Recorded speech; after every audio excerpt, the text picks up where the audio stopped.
You don't do that. Come on. Never mind. You only send it to me, you do that well. No, keep us separated. You gotta keep them. I'll be the buffer between the front girls. They did. Check these. Yeah. All right, we're live, people.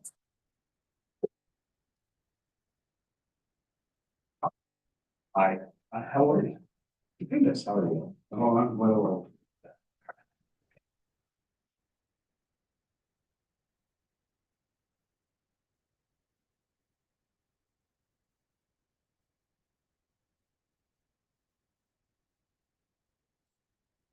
Let's make copies for one. Oh. It's in the carpet. It's pretty much there. She's like.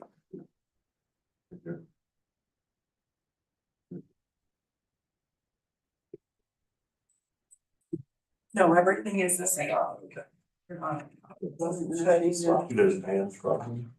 So the purpose of today's meeting is to just go over the budget that the department heads have put together, Karina.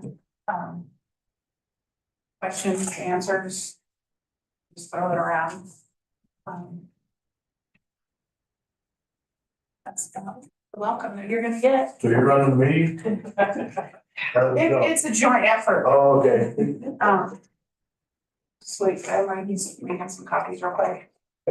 In your book here is a breakdown of the current budget and also the proposed changes to this year's budget. If you look towards the back, the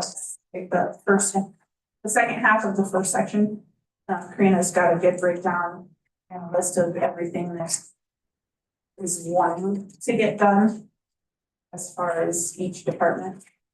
Starting on page 11, the explanation of things. So if anything went up or if we were budgeting for a specific purposed item, I included that under each department. So when we're going through all the numbers, we can refer back to why we're asking for what we're asking for.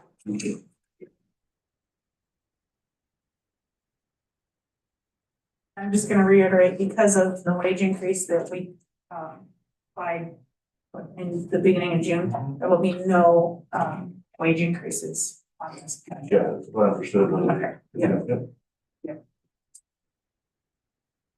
To know, we also broke down Brenda's wage. She is being billed out 25% water, 25% sewer, 2.5% to court, and 2.5% to the airport, and the rest to town hall.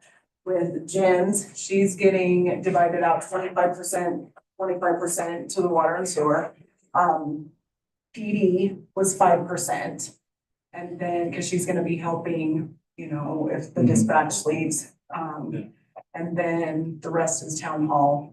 With me, it's 25 and 25% to water and sewer. And the airport, 2.5%, and the rest of town.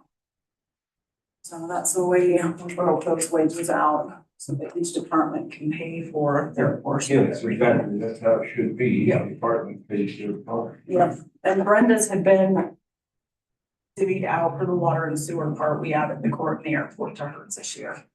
So. Carter's, if he gets a swimming pool assistant or a rec assistant, we were thinking of doing 60% to the rec center, 40% to the swimming pool, but. You know, when that happens, we'll see. And the employees that you have that go to the pool, they're split 60-42. So like, what is it, Jillian, Samantha? Just. Those two? Just Sam. Just Sam, Tammy's not going to, okay, so just Sam is split 60-40. And then she'll actually be able to clock in the two separate places. The swimming pool will get exactly what she's doing at the swimming pool. And the rec will get exactly what she's doing at the rec. So. Yes.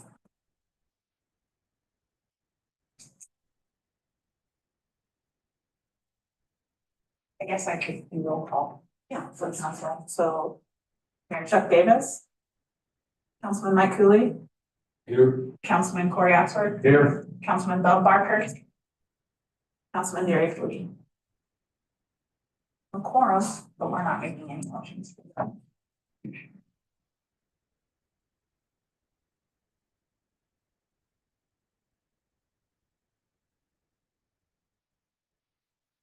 So the second part of the book is a budget worksheet, and that starts after the gray page. And so we'll be flipping back and forth between that, and then page 11 and that.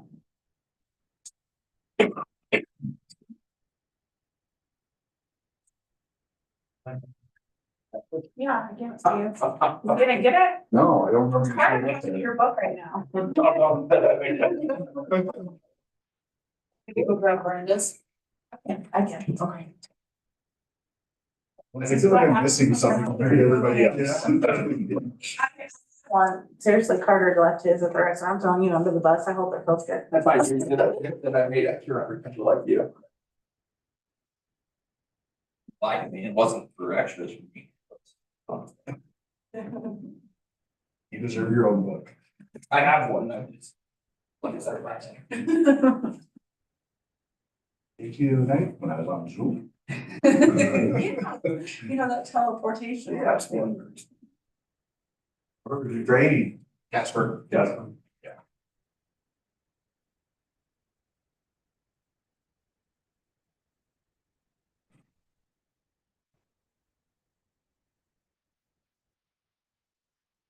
Soon, John, do you think we'll need to do waste? We have a couple that I need to replace. One is the GMC Sierra that Kevin Sergeant Lear drives. It's got 113,000 miles. But I'd actually like to replace that with a newer truck for him, which I've actually received quotes for already, falling in line with what I had broken down. But and the other one I want to replace is Officer Lear's Casey's K9 Explorer. That's the one we've got used and it's been well used here. And it's been, we've already spent almost $8,000 just this year on the payments on it. But that's the one that's a hard hit to replace on the K9 year. It's expensive. Yeah. And I can reference to the book, where were we at? Okay, so Chase. 11 and 15. After the great part.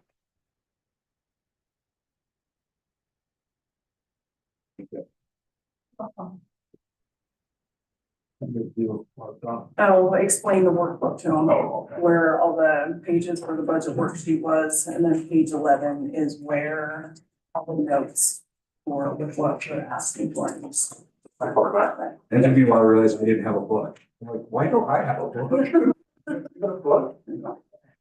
I was out of town. That's not- Remember we all agreed not to make it. We're gonna make the police department wing it. He'll just pretend like he knows what he's doing.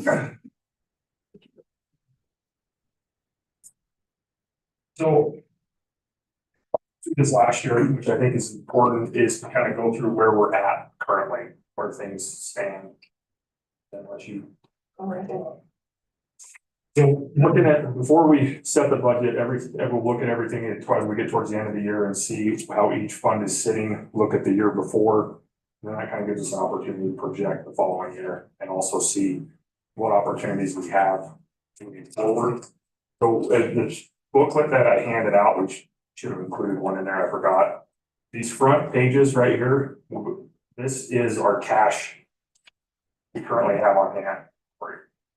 So I'm looking through this top account, this cash in the bank.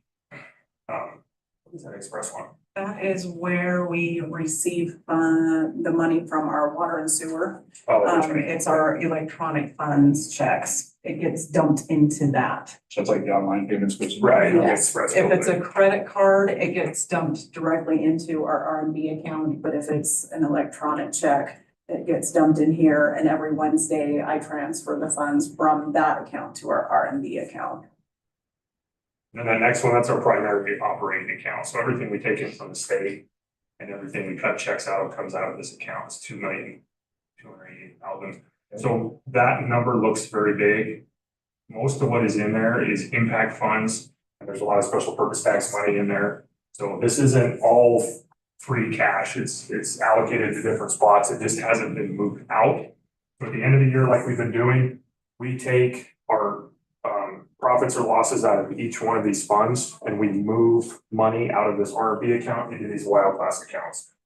That's something that hasn't been done in the past regularly, and I think that's where a lot of money, like water and sewer money, has got spent on stuff it shouldn't have been, and vice versa. So at the end of the year, we've been doing that, and then periodically, if we've gotten big deposits, we've done that also, just to keep things kind of straight, because we've got so much impact funding, so much special purpose tax funding, all these revenue sources coming in from everywhere. So keeping those things separated out has worked out really well. Moving down through, you got just your petty cash accounts. The first big one we run into is this wild class general fund. So that's, we started this just under 2 years ago, after we were kind of straightening out our finances. This is the general fund's cash. This is our unallocated money that basically is our backup. So say John loses a car, we need something right away that we don't have in the budget. That's the money that we can use. Now, it's also money that we make a ton of interest off of right now. So maintaining this general fund balance is super crucial. And that goes for all of these balances. Like right now, the interest is 0.4 or 4.16 was the last one. Yeah, so for every $1 million we have in the bank, that's $40,000 a year we're making in interest, and it's been. Is it like a money market or something? It's pretty safe. Yeah, but very secure. It's not, we're not allowed to, as a government, we can't go out on like Edwards Jones or Right. anything. Yeah. Casper was pushing some legislation to try and be able to do that, because you can access better, dividends, 8-9%. Which honestly, like the retirement system, it's good, it's safe enough for the retirement system, so I wish we could do that. Like if you look at the government retirement portfolio, it's not just wild class. They've got long range treasury notes, they've got stocks, all kinds of stuff. But I don't think that got any traction. So that's one's important. The fire department, they've got a little cash in their wild class account. Obviously, if we needed to, with that general fund money could be used across the board for the fire department also if we needed to. Never Forget Park, they've had donations. We've had, that's primarily what's been in there is donated money. So there was a lot more in there last year. We spent a lot of it getting done what we had so far. Sewer, same thing. It's a backup account. Honestly, I'd like to see, $2+ million in each utility account. I mean, same for the general fund. $1 million was a lot of money 10 years ago. We had to emergency replace a block of water line and be gone. Transwest, so this is the most impact funding that we've gotten recently. This was probably the bigger amount. So the total is $1.5 million. The rest of that 800,000 is sitting in the R&B account. So that's been fully received. So that had a lot to do with police and public safety, loss of tourism. It had repairs out on the lake road.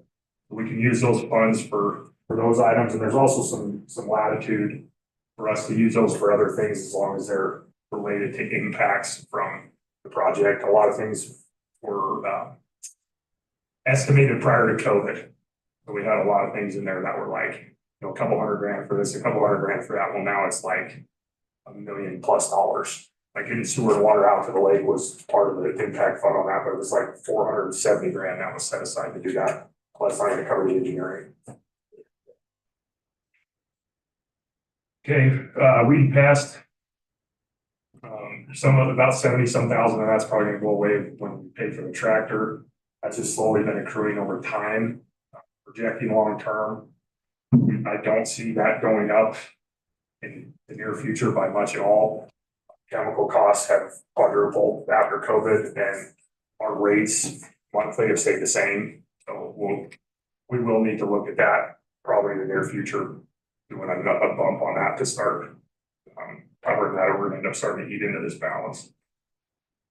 Okay, water, these next two together, they kind of have broken out. We've known we wanted to get an additional water tank, so we kind of had a fund allocated for the water tank at that 333. And the water fund, same thing as the sewer, it's kind of an emergency fund that we've got. $1 million I'd like to see that continue to grow. Over time, you know, we have the water system's probably $64 to $75 million in assets. So having $1 million in the bank is probably not ideal. But ideal and what's politically achievable are two different things. I don't know that. Bridge Avenue Improvement District. So at some point, the conversation is up to redo the sidewalks. Has always kind of been a revolving door. That's kind of what they started putting money aside to do some of that, because that was a taxing district that went on in downtown. That will nowhere near pay for that project. So if you decide to do that, I mean, you could use the money for that, or we could probably move it into something else, but that's just kind of why that's sitting there. Gateway West, we used some of this fund to get, I bought a couple of cars last year. We used it for some road repairs. We've got to transfer a little bit of money back into that one. That was $1.5 million too that we received from Gateway West. That's been, honestly, we've had that that's been fully accrued for over 2 years. So that's what we've got. Got a little bit more than what's in there left of it. We don't get any more of the Gateway West. Airport landing fees is continuing to allow them to accrue a balance. Have it grow and grow, same thing, they make a lot of interest off of it. That's helping to pay for projects up on the hill. Specific purpose tax, there's a 600,000 in our checking account in addition to this 918. We've accrued about 70% of the special purpose tax, so we've got a 3 million change left to take in. All the projects on there, we're getting done what we can. They're all way more expensive than what they were when the funding package was put together. So that kind of flows with the sales tax. We get bigger deposits some months than we do other months. But that's a huge, if it weren't for this, we would not be able to do half of what we've done. It's a humongous asset. You know, and the fact that it can be used, it's valid, or it can be used for, you know, whatever the project is, streets, roads, it's a valuable asset to us. ARPA money, so this was not left over, I should say. The CARES Act divvied out money to every municipality or any county in the country that wanted to take it, and you received 2 identical deposits. One in July, and I think it was one in January 2021-ish. So that's where that came from. Originally, the money was very tight knit. They wanted little tiny specific items that you could use it for, and then they realized it's an auditing nightmare. So as long as it's under 10 million bucks, it just goes under miscellaneous. So essentially we could use that for whatever we needed to, but it's sitting in there and it's making us money right now. This wood gift is just general fund cash that we just left that open investment open with Wyoming Government Investment Fund, right? And then same thing with the 911 assessment. So this is the cash that we have on hand, and kind of gives us a sense of where we're at. We're probably sitting better than we have been in a long time. We kind of look back and look through the books of 2019, prior to COVID, things were not nearly as in good a shape as they are now. So moving forward, these balances, like it seems like we have, you know, a lot of money in the bank. A lot of these, I think we want to protect at the level they're at now or higher. You know, if we can continue to grow them every year, I think that's super important. Especially when it looks that, you know, look at that interest income. I think that's we only have access to so many revenue sources, and that is one that we do have access to, and it's actually paying right now. Like most prior to COVID, all your government investment stuff was 0.5%. Yeah, I say it's 4.1. That's good. And it was 5. It was point something. 5.25. Yeah, Long ago, you're buying 6-month CDs at 4.75%. yeah. And prior to COVID, like when I was at Salmon, we were looking at like, we were at 0.75%. So it's all, you don't even really think about it, because it's like almost hardly even worth the freaking time it takes to do the accounting for it. And COVID hits and it's like boom, and we're seeing like these almost 6%, and you got $1 million in your bank. You're like, holy crap, we just paid somebody's salary on interest. Yeah. Like, let's protect that in every way that we can. And then we've been doing a lot But as we move forward, we won't go through everything in super detail at this point, but if we flip over the page. Like on 9. Fire department. 15 is inside.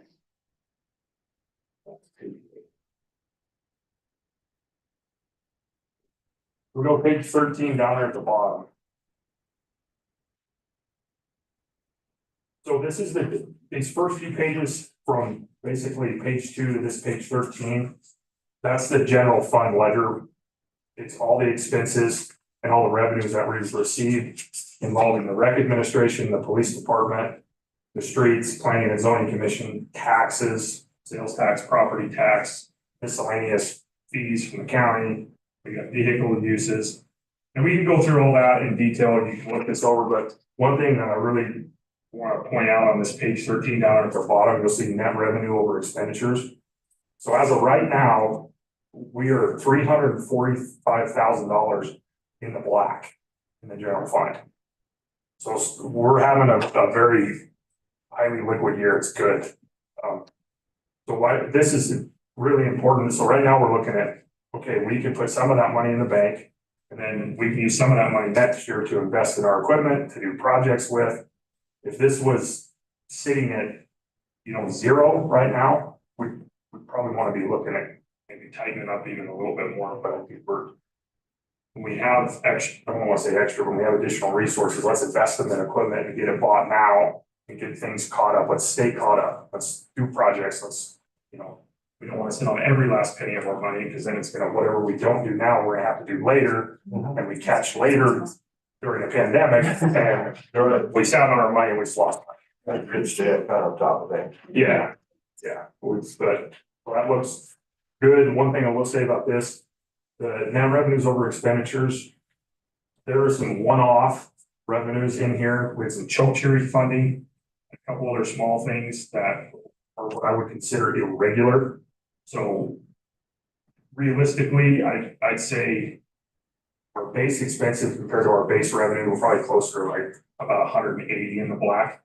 Gonna have a real bonus, I guess you could call that. So 345 is good and the money's there, but without those kind of one-off revenues that we got, we'd probably be around closer down to about 180, which is still really good for everything we've been able to do. So this tells me, we're being responsible with our spending. Our figures we budgeted last year were pretty good. So things in the general fund this last year are going well. The impact funding, we had because of the big road project and a few of the other things that we did, we spent more than we've taken in. These are kind of, I don't want to say difficulty, we've got to manage them. They're hard to put on the books and still see the entire picture, because they all have their own things that they could be used for. So this will look kind of funny, like right now. It shows that we're like $289,000 in the red on that, but we already in last year's budget planned on moving some of the cash Gateway West funds over to pay for that. And we've already done that, so it looks funky on the books, but everything's paid for, and we're not going to take a $300,000 hit at the end of the year. We've already Excel doesn't have a way that we can take money out of the checking account and put it in the revenue, because what happens, we do that, and then it double calculates the funding, and then now we have $300,000 more than we actually have. So yeah, we've as exhausted to try and figure out how to, so we kind of keep track of all this on spreadsheets. And these have been good too. I mean, we're kind of on the tail end of what we're scheduled to receive. I do have dealer out with Jenny Statement, who works at the Industrial Siting Commission now. She used to work with AG's office to see if there was any more projects coming up that we should be eligible for. And then Two Rivers and Lucky Star, we haven't got any money from them, and we were slated to. Airport. Don't get us there this afternoon, hopefully. They're trying to make improvements and stuff up on the hill. They can, and they're going through their stuff. Yeah. But Today at 3:30, they're supposed to give me numbers for what they're planning on next year. So, okay. Do you have any questions so far about like the revenues? Where we're sitting at or?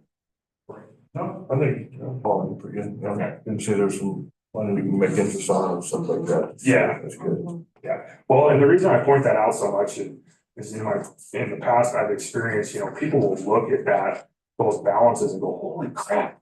The town's got 10 million bucks. Why the hell are we still paying taxes? Or why this one's like, there's so many more aspects to that $10 million balance. It's a tool. It's allocated to different departments. It's not, we don't just have $10 million. It's why I bring that up is because I have ran into a lot of political conundrums with people frustrated that we have, that our water department has got $1.5 million. Help my water bill not going down. Like actually, $1.5 million doesn't even pay to replace our filters if they break. We're essentially a lot further behind than we need to be. But they don't, if you guys aren't aware of that, if we don't explain that, it just looks like we have 10 million bucks and we're hoarding everybody's cash. Hang on. I've tried to explain it to people. It's hard to explain. Yeah, I just see for the number. They think, right in the checking account, just write a check. We're all good. Okay,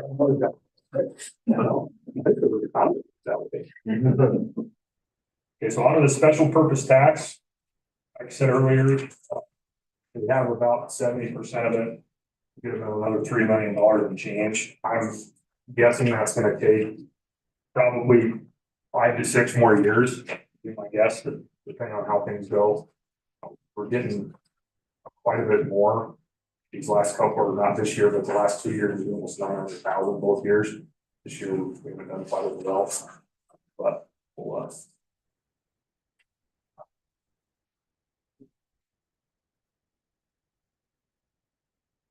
water fund, so when we get to the water fund, we did up the revenue 3%, like we're scheduled to by ordinance annually. So that's the adjustment you see in there, that increase.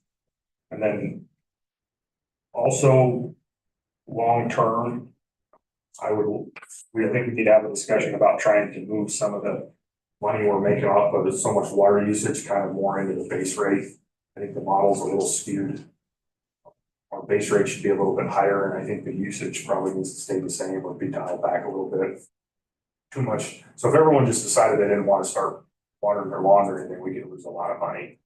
It's fortunately So allocated. what do you think the base rate ought to be then? I don't know what that is. I know.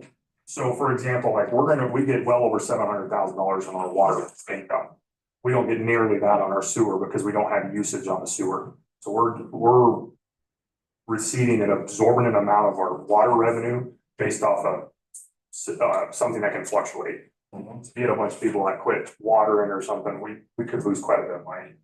A lot of it. So, and our water doesn't cost that much to produce.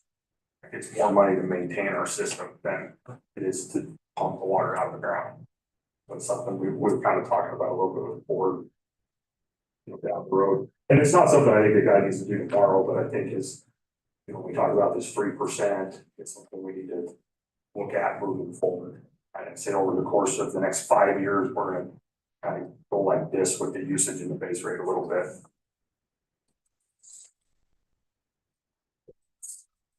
But then on this page 25, so the water fund this year so far, we're sitting right now at 216,000 in the black, which obviously seems like a lot. But right now, when a block of water lines costing us almost $1 million, if we could save 500 grand a year, put back into projects, that'd be probably more adequate. At this rate, I mean, 216,000 isn't. It doesn't rival what we're up against, right? Like it seems like a lot. And if you run the spreadsheet out, you depreciate all the town's assets over 30 years when it comes to the water system. We don't even shake a stick at how fast things are, at the cost they're depreciating.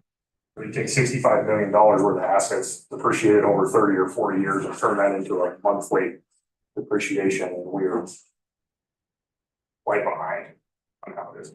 But when you think about that, we're just learning about that because the town's only let up. You know, our infrastructure is 80 years old, 89 years old, so we're kind of going through this first full replacement cycle of the infrastructure. So if anybody complains about, you know, water bills or this or that, it's far lower than the math says it probably should be.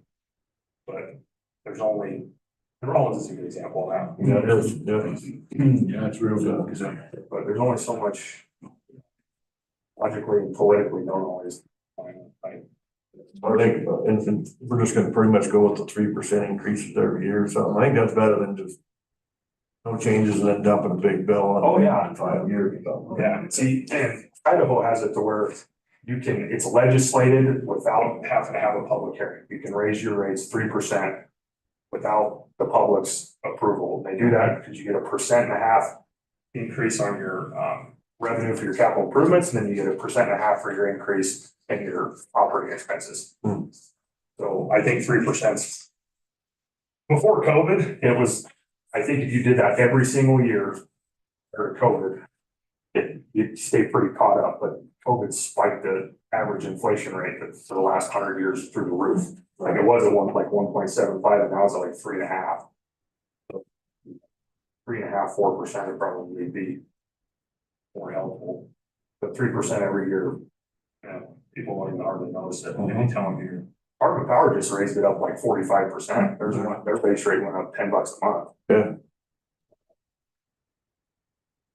On the sewer fund, on the revenue, you're gonna see a pretty big change. If you look at the budget worksheet, primarily that's supposed to be under budgeted last year.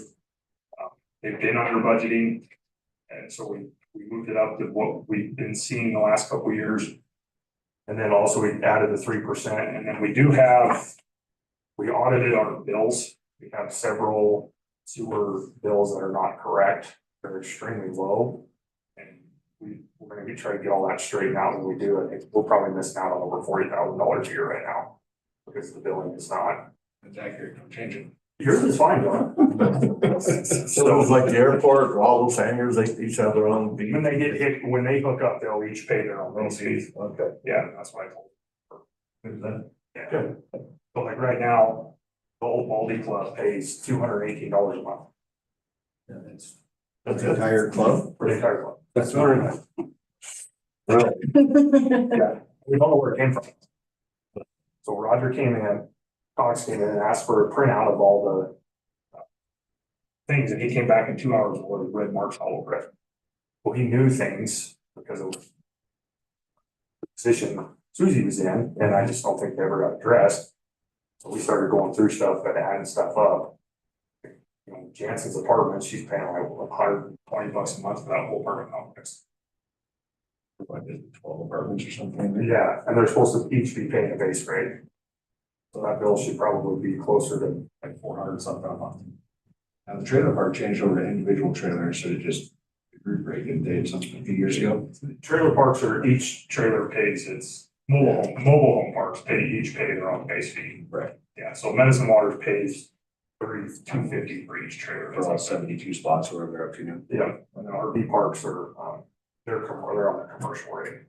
But I think even Medicine Water, the number of units is not correct. Yeah, it's like 54. It's like, Yeah. Yeah, 'cause they added that whole back row in the past yeah, year and a half, 2 years. yeah. So we weren't aware of that. We are now, so we'll get working on that, but that's a lot of revenue shortfalling. So it's not the owner of that, they pay a base pay and then they charge their space. They do whatever they want, Pat. They just pay one, we have one, they're one customer base. Yep, yeah, as far as, and then they. What's living there, they pay for They your pay for water, your water. but then your sewer's tacked on. Yeah, I mean, you pay what's the word? Fixed rate. Thank you, fixed Mhm. rate, and then, the tenant's responsible for electric and gas. Yeah. But the water and sewer is fixed into your monthly rent. Yeah. And trash. And you Trash, yes, right. no, trash. That's how much I looked 11 years ago. You stay there too? No, it was one of the options. Well, Wish we would say the private was better than the place we ended up renting first.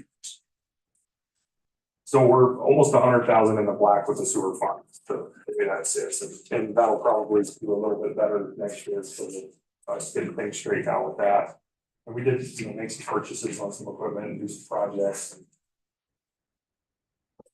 We're finishing off weed and pest, we're about 45,000 in the black right now. The biggest thing with the weed and pest is, it's almost like with everything, the way the fiscal year is split at the end of June is terrible to get you know exactly what we're gonna spend.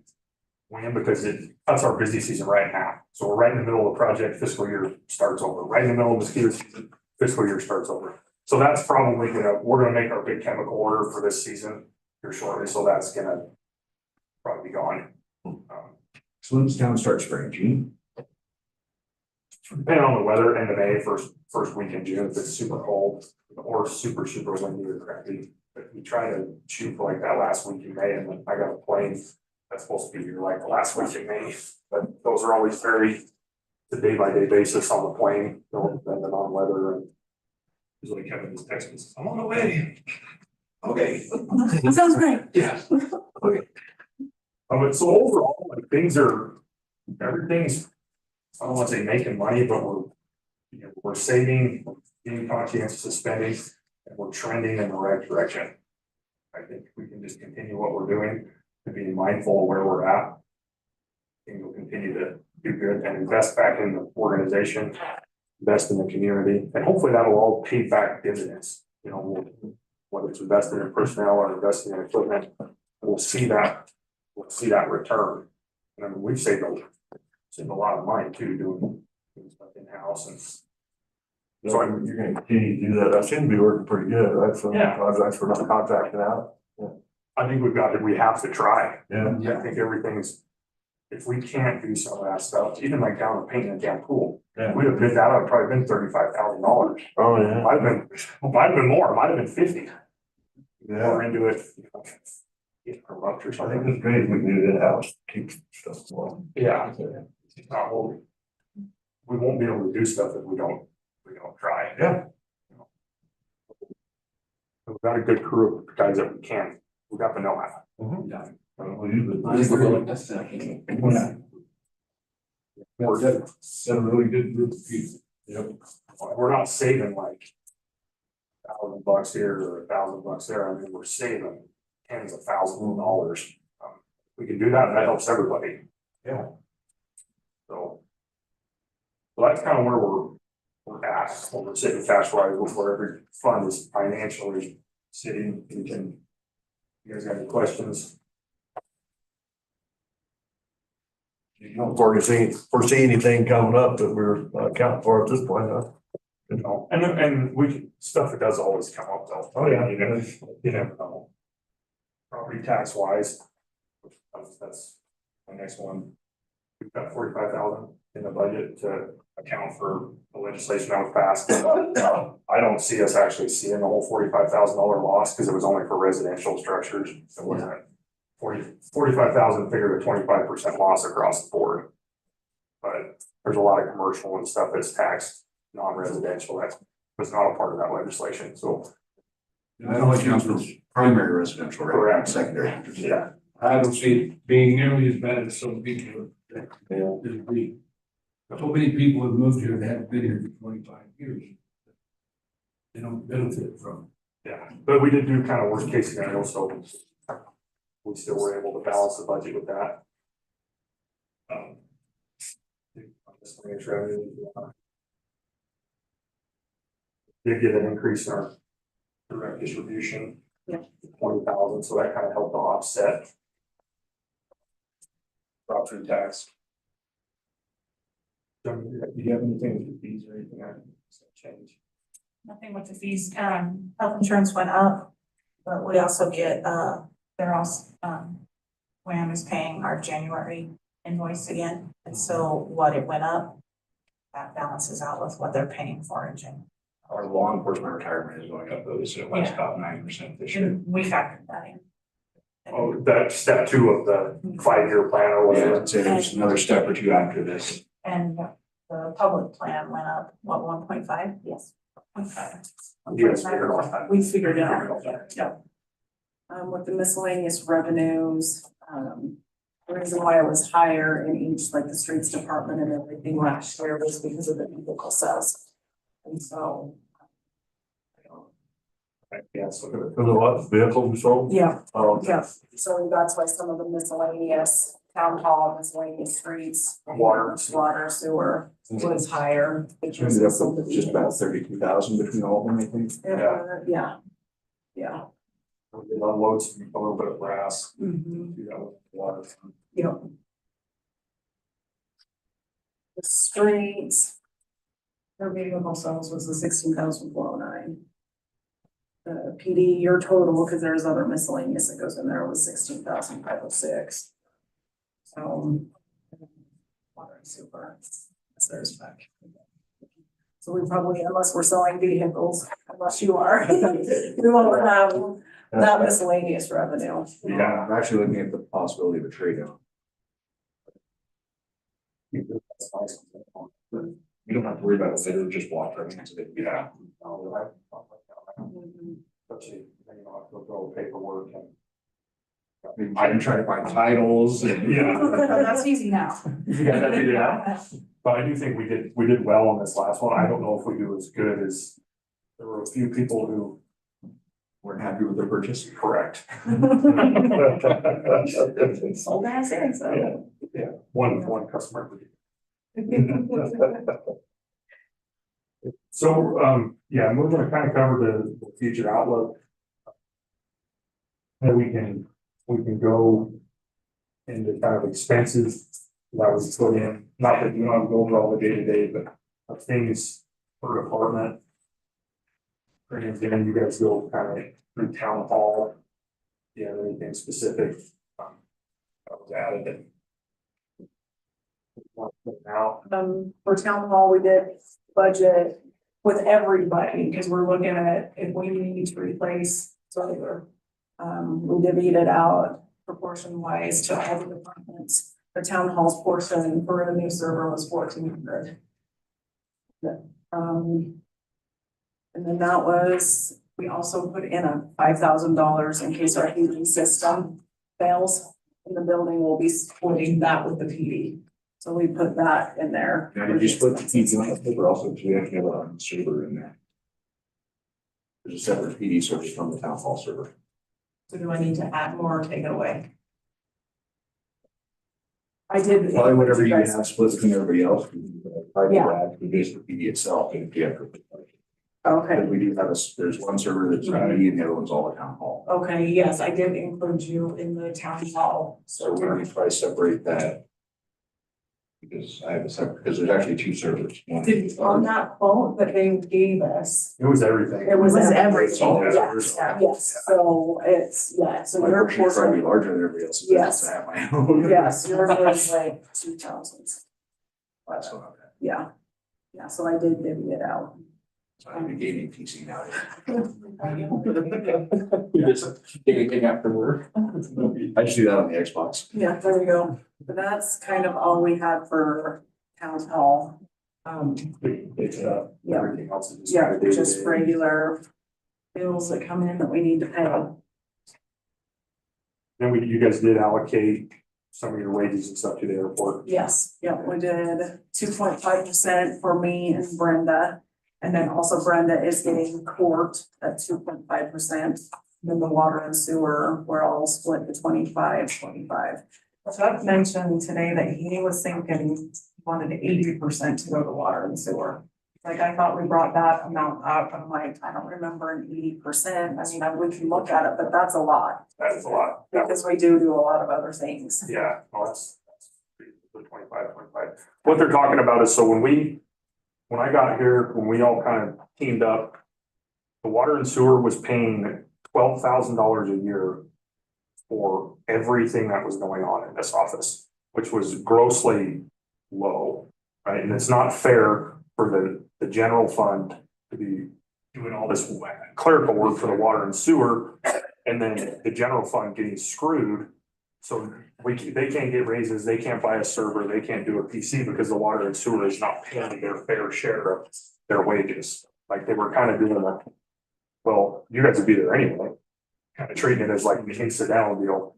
So I told the Joint Powers Board, I said, we're gonna pull away from that. You're not gonna write us one check for 12 grand anymore. We're gonna just properly allocate the resources that are being used, and that's helped everybody. And so that's why they moved some to the airport also, is because they do stuff for the airport board. They're taking care of their books and.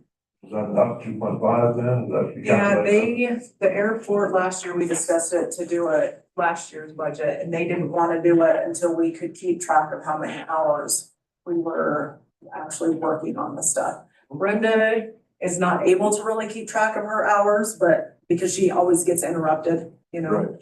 And so I kept track of my hours for a year, and it averaged out to 1.1 hours a week. And so that is how we came up with the 2.5.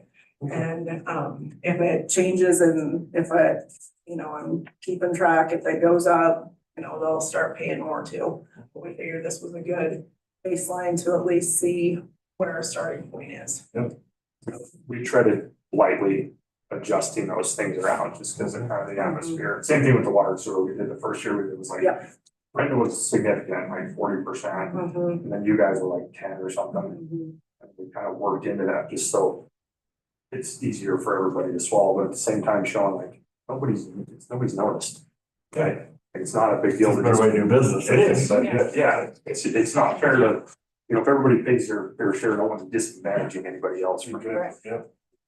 So that's what they were talking about there. Yeah. The airport's paying for some of the server too, I think, Yes, yeah, yep, they got. and some of the audit. Mhm. Yep, they get, in their budget, it's like $6,500 every year that I budget for them to pay for their portion of the audit. Cause theirs is a lot of what we get audited on, that and the water and sewer, and it's very time consuming, so they pay for a higher portion than the rest, so. Yeah, Income comes from landing fees and Yeah. stuff like that. Yeah, Yeah, landing that's- fees and fuel tax. Yep, so. that's been a big, getting all those split out, Mhm. like that Korean time, and making sure, you know, everybody's like, before the general fund was just getting stuck with the audit, which is, you know, $35,000 that, once again, it's disadvantaged, it puts you on a disadvantage, it puts Jen at a disadvantage if they're not, if they're paying more than they need to, especially the airport fund where it's its own enterprise fund and it has its own revenue. You know, it's one thing if the proportionate balances between, you know, my streets department and John, you know, kind of do this back and forth, because at the end of the day, we're all coming out of it one giant pot. But when you have another revenue source that you can't access because he just doesn't want you to, even though you should rightfully be able to access that revenue, that's a big deal. Yeah. So you make steps and bounds improvements on those. Yeah. Anything else on town hall? No, yeah. John? Okay. What we did for mine is, of course, there's reduction in salaries due to transferring dispatch services to the county. But the way I calculated mine was our base rate with basically our built-in overtime, the way the hours and payroll works out right now. And I calculated in for part-timers working up to a certain amount each month. And then we have 5% figured in for Jen with doing some of the PD paperwork, she ended up like probably by dispatchers now. Benefits, we only reduced by 25,000 due to the reduction, but then it also stayed a little bit higher because of the increase coming with the retirement. The health insurance increase was calculated into its portion, which is actually not much below where we're even at right now. They had probably $100,000 budgeted for it than what we're gonna be using. And I actually only have like one person that's not on insurance, EDW. There's two of us. Oh yeah, I got myself, I guess. Yeah, the other was my child, who's on my wife's insurance.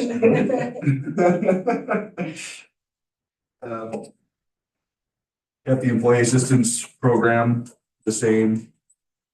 I don't know if we got a reduced rate this year, because originally the quote we got for it is supposed to be 3,000 a year, it was only 2,500 this year.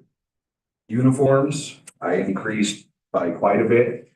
Because we actually don't have a dress uniform at all for the police department, and so I want to get a Class A uniform, and they are surprisingly expensive. What do you call it, a proper uniform? Not a proper Class A, or the dress uniform.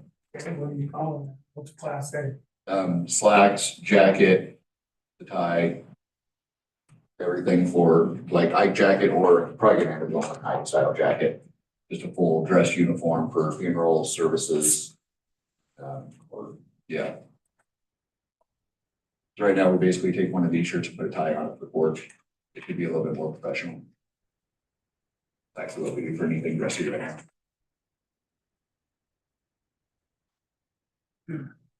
Advertising. So how many of those are you looking to buy? 6. 5. However many full-time officers there are, 5. One for each full-time officer. And then the regular uniform costs in there.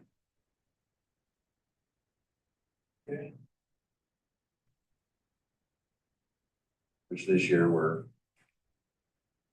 about 600 below what we had budgeted for this year.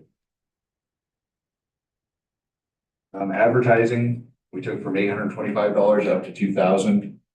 Because there's gonna be some new ordinances coming out, and you have to publish all those in the newspaper, and we have found that it's getting more expensive. Luckily, my ordinances are a little bit shorter than, say, some Emory does, so. Like, my costs are probably like 1/10 of what his are for those.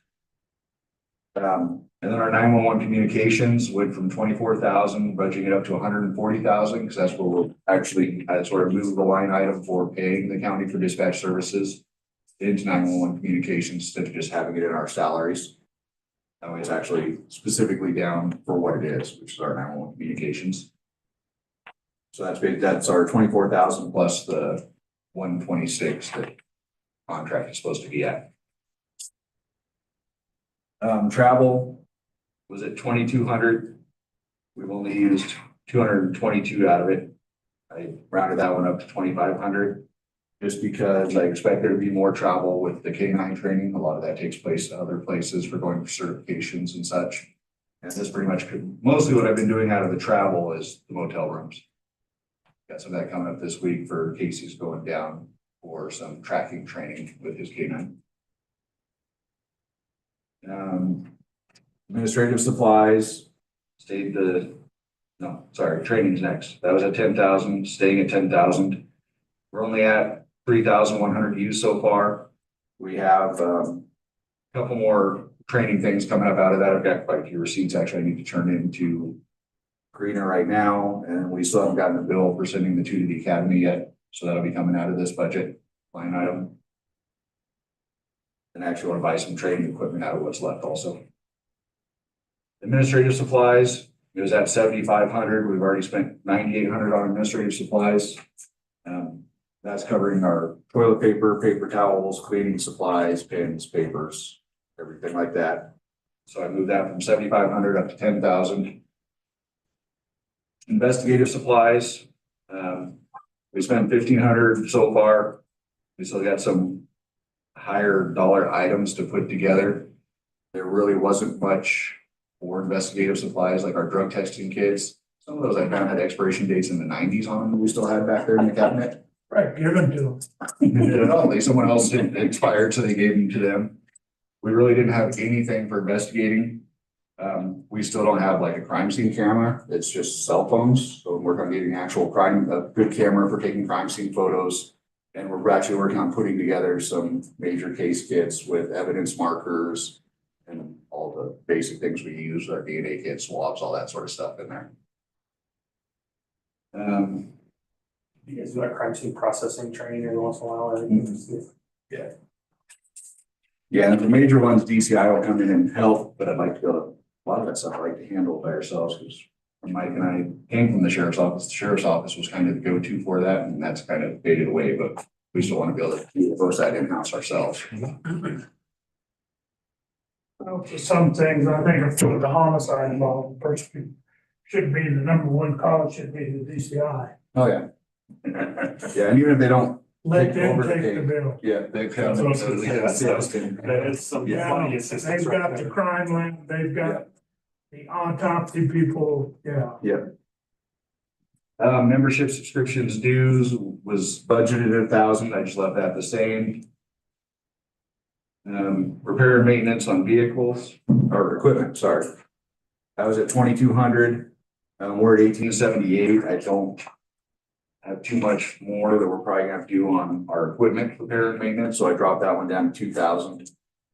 Just for if anything breaks and needs fixed. As long as it's nothing major, that'll cover it. Repair and maintenance vehicles. We're at 14,130 so far this year out of the 16,500 that's budgeted. Unfortunately, a major portion of that has been to just one vehicle. So I'm hoping to replace, it's actually been two vehicles I want to replace, but the major part of that, other than just our basic oil changes. So I actually overall, and this number is dependent on getting the new vehicles approved. But I would lower that down to 12,500 from the 16,500. The newer vehicles, not hopefully having to repair them as much. And they'll be under warranty. Next one, fuel costs. I just left that the same because you never know what's gonna happen with fuel costs. We're nicely under budget so far this year, but who knows what prices will do. Prisoner housing, was at 500. Up that to 1,000, which I found out is our cost now is actually $100 a day to have an inmate in jail. So that covered just 10 days of having someone housed at the jail. And the plan is we're gonna do probably more arrests on a lot of our municipal warrants and stuff. We've had people, it's been set up to where they're just allowed to pay whatever they can and sign another promise to appear. And they do that 5 or 6 times and never do anything. So I'm gonna start making them go to Rollins and enjoy a day or a night in jail and see if that actually helps them start paying their back fines. Repair, maintenance, buildings for the grounds. We paid 1,000 so far, had 5,000 budgeted. We upped that to 15,000.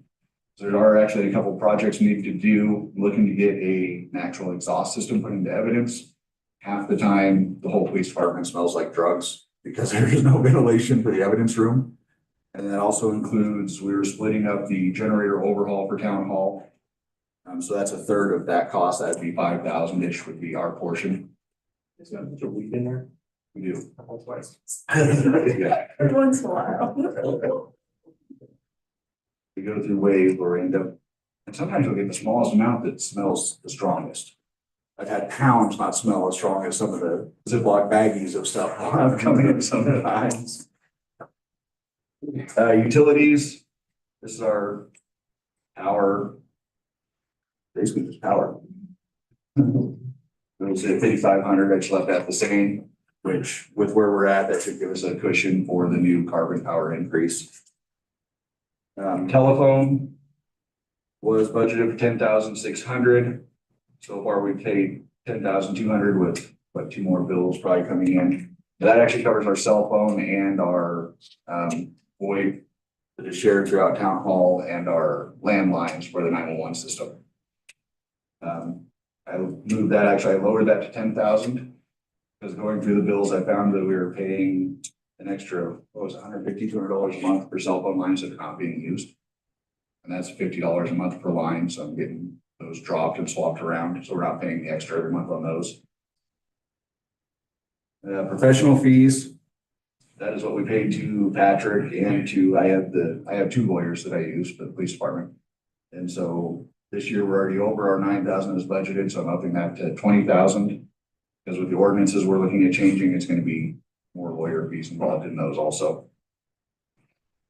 IT costs and services. We're a little bit over this year, but I left that at 30,000. I think a part of our overages for that, I think we put the new cameras in on that one, didn't we? Verkada.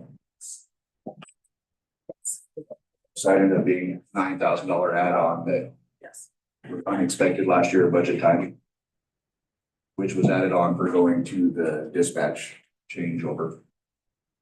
And going through all that today, I think we only have 1 camera that I've had purchased from Verkada, and we'll have everything. That system, we'll be able to get rid of our old DVR system. Professional fees for the audit, we just left that at 2,000. SHSP grant. The line item that's left there is what we still have left to spend out of that grant. So far this year, we've received equipment for $10,518.66. I've submitted that reimbursement. I don't think we've received it yet. So I just submitted that a week and a half ago. Animal control was at 1,000, still have that at 1,000. That covers everything for the pound supplies or any other equipment we need. We do have some upgrades we're going to work on over at the pound. We're wanting to add some roofing over the outdoor kennel part just to give them shade and stuff in the summer and help keep some of the snow out of there. But Mike and I both actually have steel at our house, so we're planning on using some of that. When they re-roof my house, I had leftovers, so I kept it. It's like I paid for it, I'm keeping that. The new big item is for the K9 program.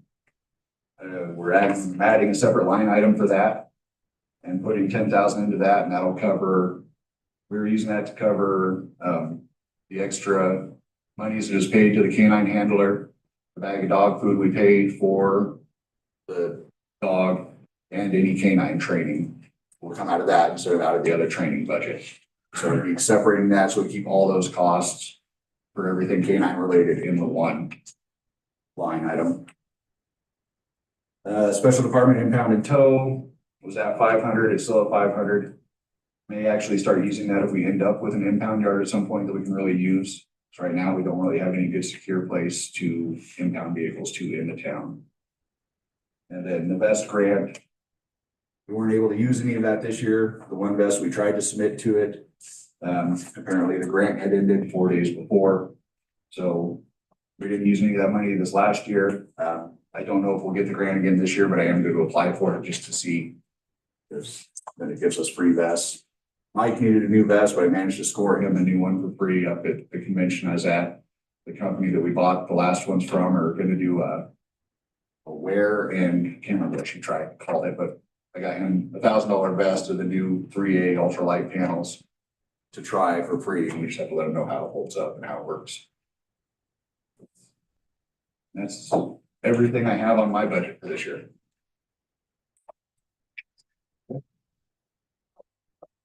There it is. I do have more on the site. Okay. Insurance employee bonds was budgeted for 400. We found that was actually a holdover from an old statute that's not required anymore. So that's down to 0 this year. We don't have to have every officer bonded like initially was thought.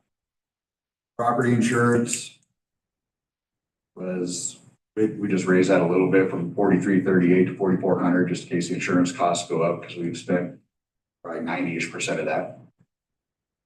Our liability insurance was budgeted at 1,350. It went up to 1,454 for this one that was just paid a few weeks ago. And so we just left that at the 1,454 for this coming year. And then capital equipment was budgeted at 35,000. So far we've spent 19,000 and I upped that to 42,800 just for anything else coming in. And actually, did we have the rifles planned into that or were they its own? Yep, we got your server at the 2,800. Okay. And the Axon at 18,000 for the 6 vehicles, the 1 camera and the 1 taser, and then the rifles at 20,000. Okay, so was Axon figured into the capital equipment? It's GL code 740. Yep, capital equipment. Okay. Yeah. So that's Because pretty then- much gonna shoot that. And correct, No, that comes out the 20,000, 18,000, and the 2,800 comes out 42,800, or the 42,800. We've got the rifles out this year. Yeah, the Yeah, rifles. buying the rifles out of this one actually leaves a cushion in the capital equipment then. And the one thing with the Axon cameras, if we do go to that, actually, what we paid, because it's paid over 5 years for the body cameras, and what I'd be basically adding is another body camera, so that we have 6 of them. That way, there's one for the part-timers. Another taser, which we purchased just outright, which is a lot less than doing their little lease program. And then in-vehicle cameras for 6 vehicles, so we'd actually have dash cams. And so this year, our cost would still be the 9,800 or whatever it's supposed to be for our annual fee. But then the next 4 years, it goes up to almost 18,000 for covering the added and in vehicles. And so this would, with this added, the extra part of this would be actually what we're paying July 1 of 26. But it still comes out of the previous year's budget because of when it's due. And that's why capital equipment's so low right now, is we have some of our end of the year payments coming up to come out of that. For what I've expended.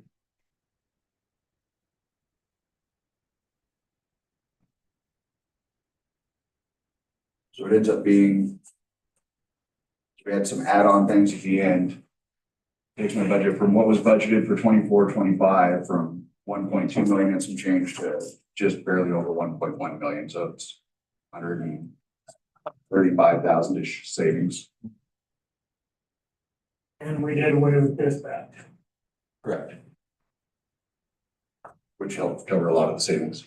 Which was probably $400,000.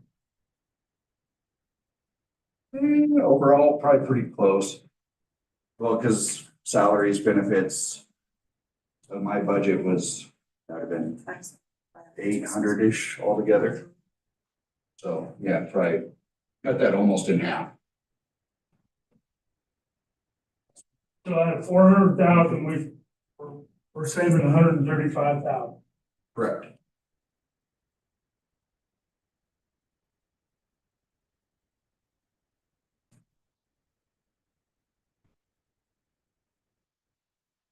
We're still paying another, the add-on of 126 for contracting the fees, so that cuts us down to 280-ish savings there. And then with the pay increases and the retirement increase.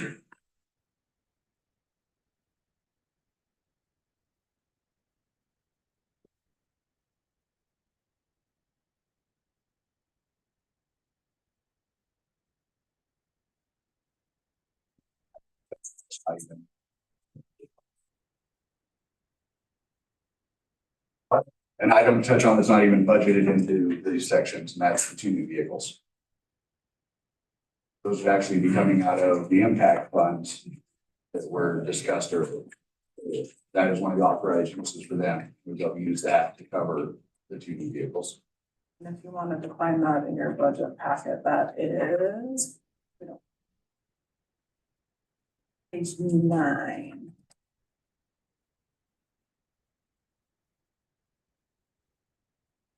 Then we actually have 2 options on that. Because I still had money left over, like Emery was talking about transferring the money we had budgeted out of the impact funds to the vehicles this year. I still have probably about 50,000 left there. And with our miscellaneous income from selling, that'd be 66-ish thousand that we could use. And I could get one of the vehicles right now, a truck fully outfitted for just under 56,000 for a brand new Ram 1500. That's with everything ready to go. Please back it. Correct. The SSV is what theirs is. For how much? 56,000, just shy of 56,000. That quote sitting over here somewhere, actually. So the line item that we have stuck the 2 police vehicles is under the impact fund expenditures. It's a 22-446-262, the capital equipment. That's what that 160,000 is. But we could take 60,000 off of that if we want to use, which we'd have to, of course, at council meeting. But if we wanted to use what's left over in this year's line item out of the impact funds. Because the fully 2024 Dodge Ram 4x4 light package, center console, the partition, push bar, sirens, everything comes to 55,900 with free delivery, and that's a factory warranty also. And if there's any lighting, any issues like that, they give us the loaner and actually take it and repair it too, if they can't fix it on site. But then the other item that we're budgeting for in that impact funds is where I was talking earlier with the K9 vehicles are more expensive. The quote for the same, from the same place for a 2025 Chevy Tahoe, which the only way with problems I've had with the 21 that we have, the engine problems Chevy was having on those, the only way I do a Tahoe, which unfortunately is the best K9 vehicle, is brand new with a warranty to cover any of those issues.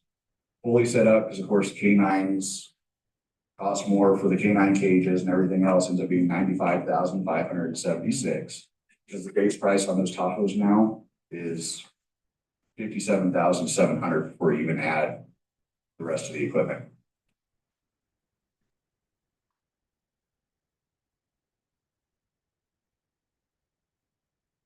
On this actually includes everything, new radar for it. Has everything except for radio, which we transfer out of the vehicle that he's using now. I'll actually try to trade in, I'll have to see what they give us, but possible trade in on that Explorer. Because I got a quote for an Explorer as a K9. For the uncomfort and size of an Explorer, it's still $80,000. I think it's $15,000 is well spent going to a Tahoe instead of an Explorer, I feel.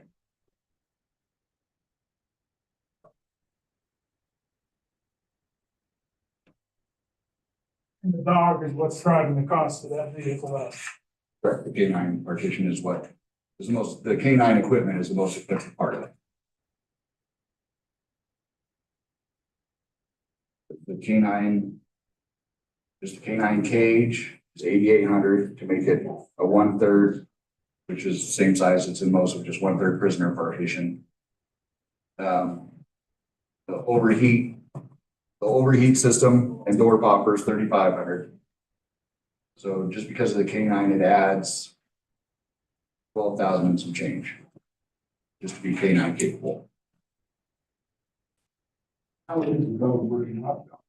Working out okay? He's doing good. He had a pretty slow month where he didn't have any deployments, but he's been getting more deployments going. We're actually starting some countywide training next week where all the K9s, county, Rawlins Police Department, Highway Patrol, and us are going to get together every couple of weeks to do training together. Just to keep the training going so everyone can see what everyone else's dogs can do and hopefully get more use out of everyone's dogs. Instead of everyone being just very stuck with their agency's dog. If they're not working, they can call one of the other agencies. And we've already told them we'll go to help within reason. We're not going to go to Newcastle or something and Highway Patrol needs a dog. But if it's something within Walcott and the Colorado state line, yeah, we send our dog to go help. Yeah. Has he found anything yet? No, Casey has, but he hasn't had to use his dog to find it on the stuff he's had. Casey's been finding dope, but it hasn't required the dog. It's been, this human nose has been able to sniff it out.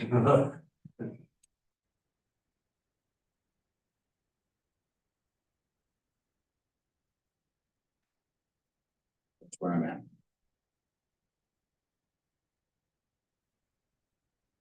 Concerns, sniper parks.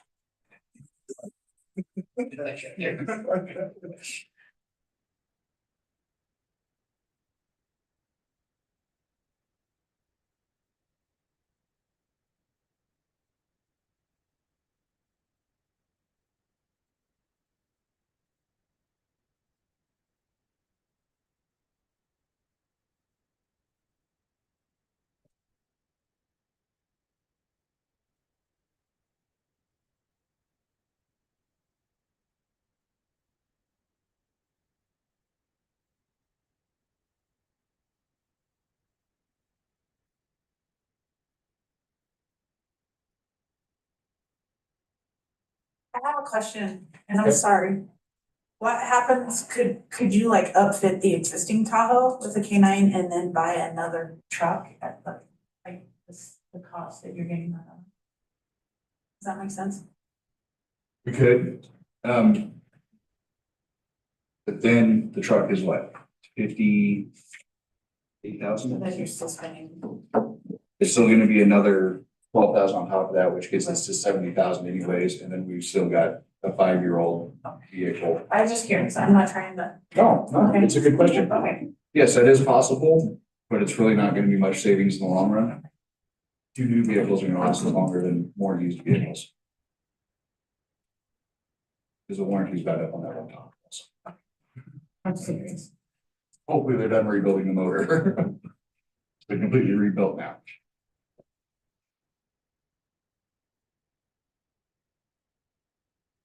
I really thought the Explorer would be like super savings compared to a Tahoe, and it was not. They've gotten more expensive. Yeah. And that's the biggest problem is the base price of the Tahoe's law enforcement used to give for 30-something thousand, and now it's 50-something thousand. Yeah. And I was trying to get a quote on an Expedition for the 2025s that are coming. They don't even, no one even knows when they'll be getting those from Ford. They are doing those as a cheap Oh, my vehicle. goodness. Oh, really? Yes. Okay. I found to use Range Rover, I wanted as a cheap vehicle, but I figured 110 was excessive. Expensive fix. Pull up next to Emery's Dakota. It'll spend. That's for sure, nothing else. Wait till we get to the rec director.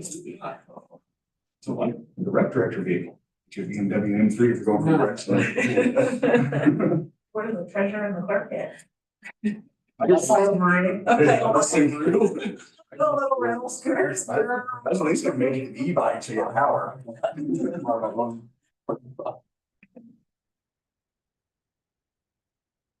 we're gonna run some numbers that are hinging on a question. Yeah, I'm just, you can move on. Oh, okay. I'm just working on this police department and probably not.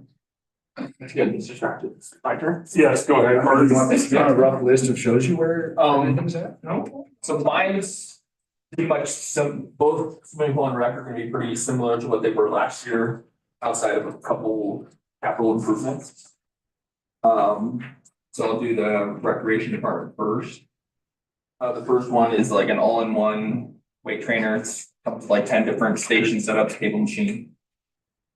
Pretty self-explanatory, really. Every piece of exercise equipment we have in there is from the 80s. The company is no longer in business. I do my best to service them. But there's only so much. So I think if over time we start replacing one or two things annually, we can have a pretty nice weight room in a few years. And I think it's really quite a few pieces of equipment, right? Yeah, that is, currently we have a broken hack swap machine in there. I don't know if you're familiar with what that is, where you sit down in it and there's a plate, push off of it. I would call it a leg press machine. Oh, okay. Yeah, but somebody decided to put 80 pounds on it. Didn't work out for them. And then it twisted the bar inside of it that you put the pin in for the weight to go up in. So it's basically not a good deal. No. Yeah, and then, and alongside with this, we're planning on increasing our membership fees to help subsidize it to an extent over time. Now, do you have your fees split out to where you can have the rec or the gym included, or is it just one general rec membership? So there's currently how it is, there's 3 tiers. I've knocked down to 2 tiers. One is basically a walking membership that you can shoot basketball, senior citizens like to walk around. You can utilize the ball clock and that's it. And then you have a second tier where you get access to the fitness classes, the weight room and spin. They're a nightmare, honestly.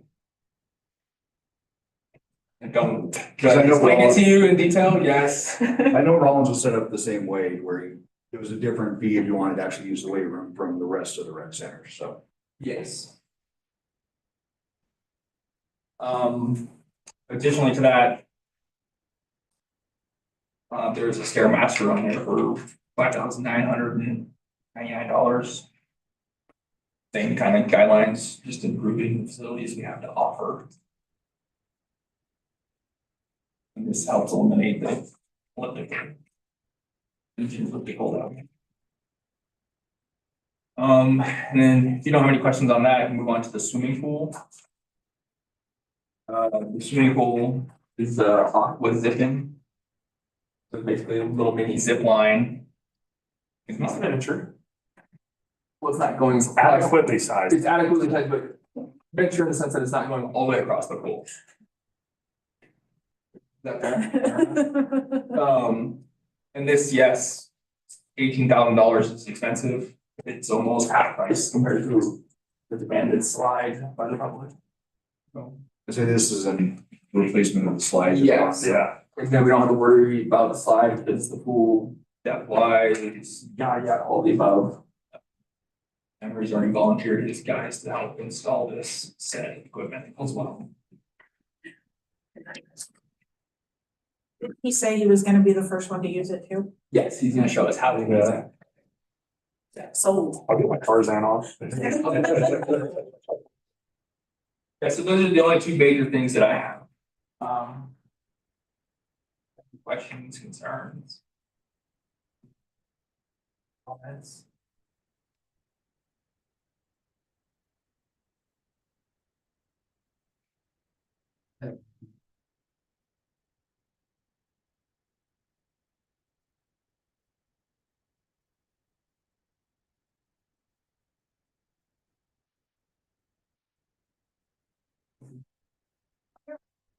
Oh, let's hear it. Let's see. Now, this question. I question the zip line, a lot of money, Absolutely. you know. Your budget increase was $23,362 on the pool. Keep in mind that I broke out the Wyoming community gas. So that is $1,196 for the drama, 4-H, and the regular, the baseball's in a separate one. Yeah. But then the rec center, and then the swimming pool, that's separate, of course, but that has half their 1,000, so. Or the Wyoming community gas stuff. Other than the zip line, the other half looks like an ad for health insurance and pension, so Yes. for 17,000 some change. Yes. That's out of my hands. And that would be the rec assistant. Right, Yeah, right, because we right. budgeted in Right. like the full. Yep. Full benefit package for that person.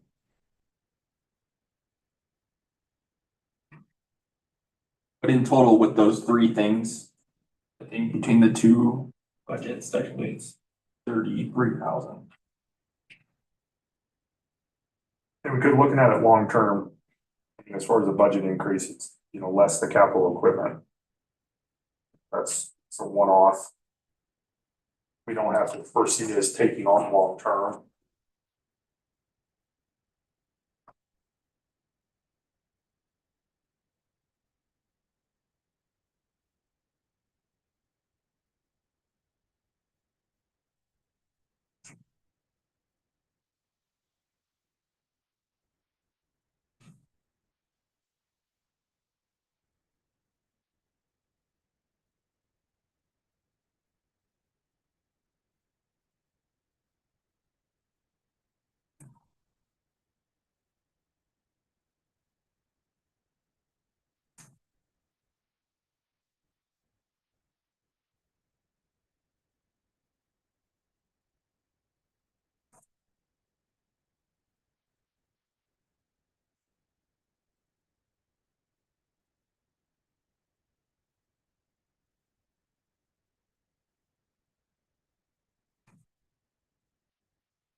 You're smoking.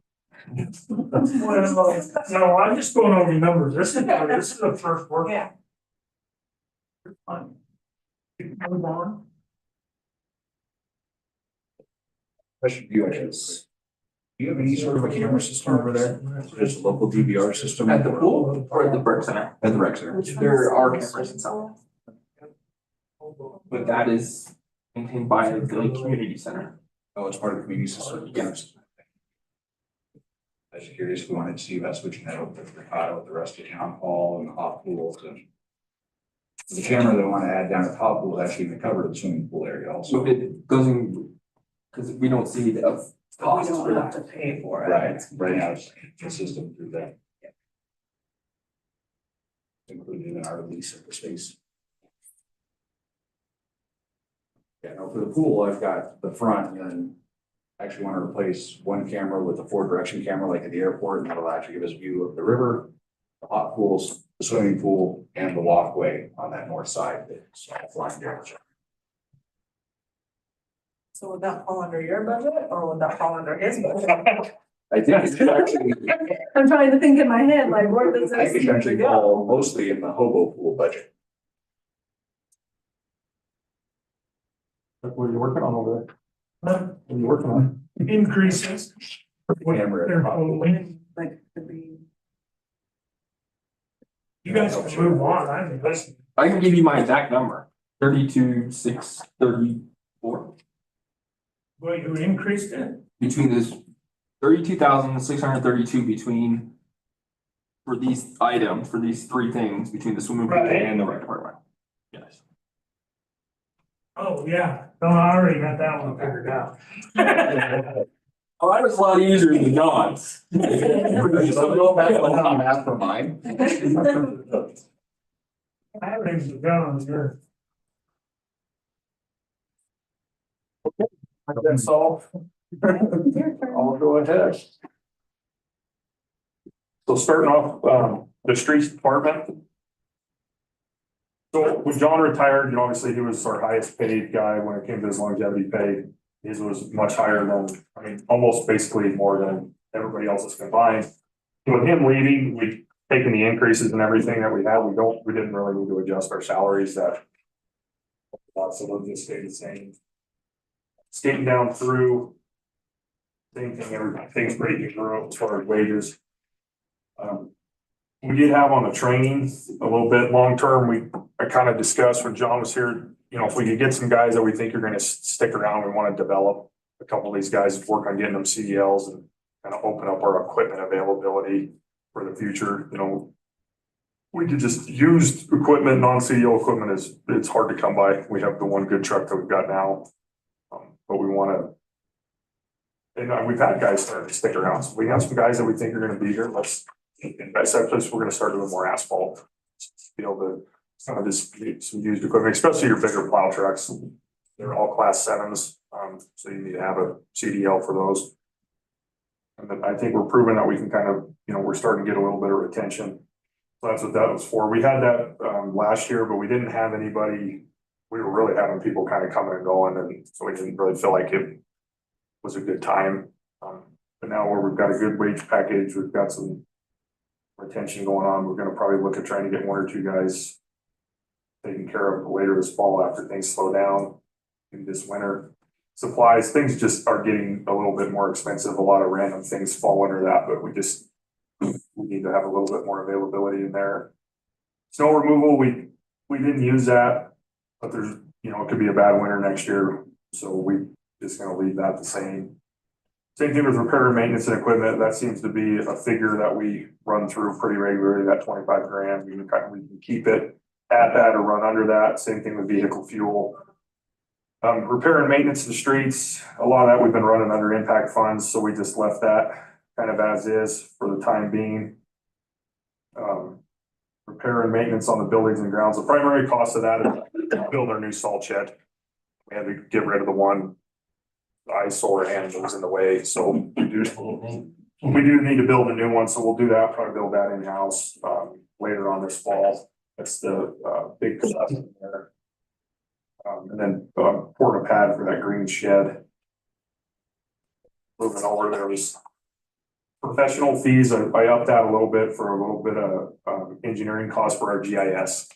So Topaz has a GIS system that he's built.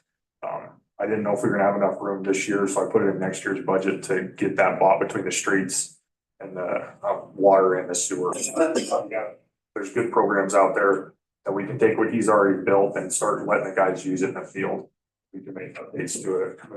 We should have a GIS system and to be able to just acquire Topaz's and not have to build our own.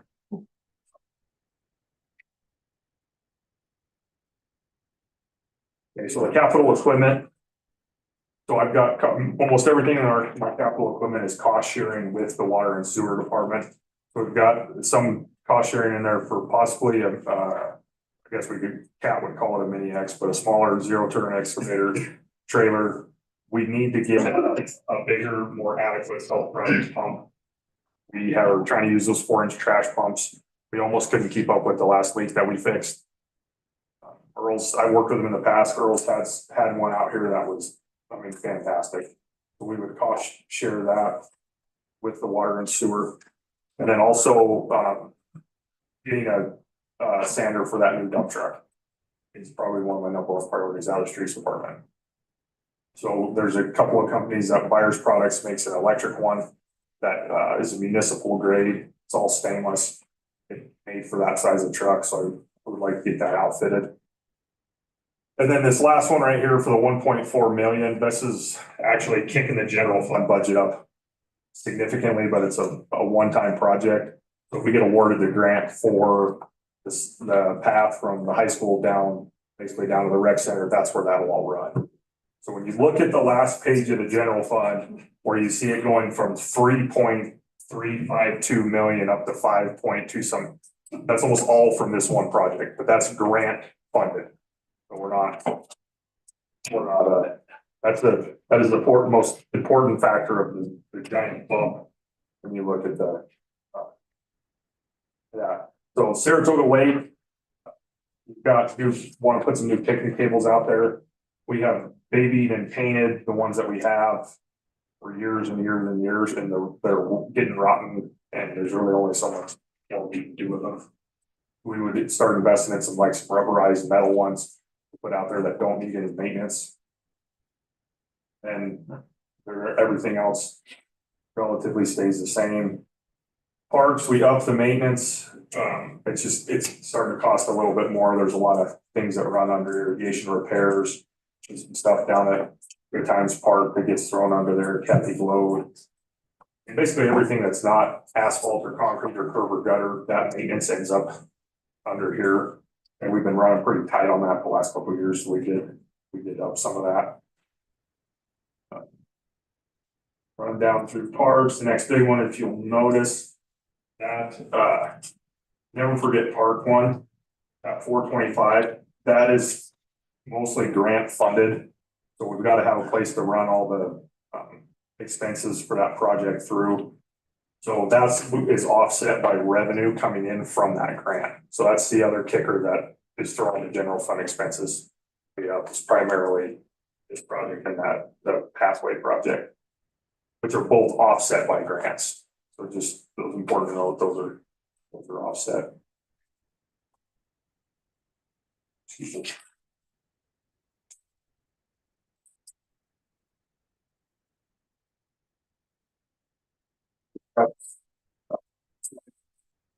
Ones for.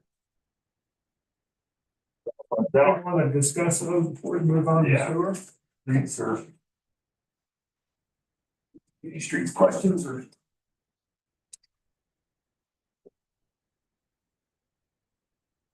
I'm all about new picnic tables too. I know they've been looked over, but you think the public will take care of them?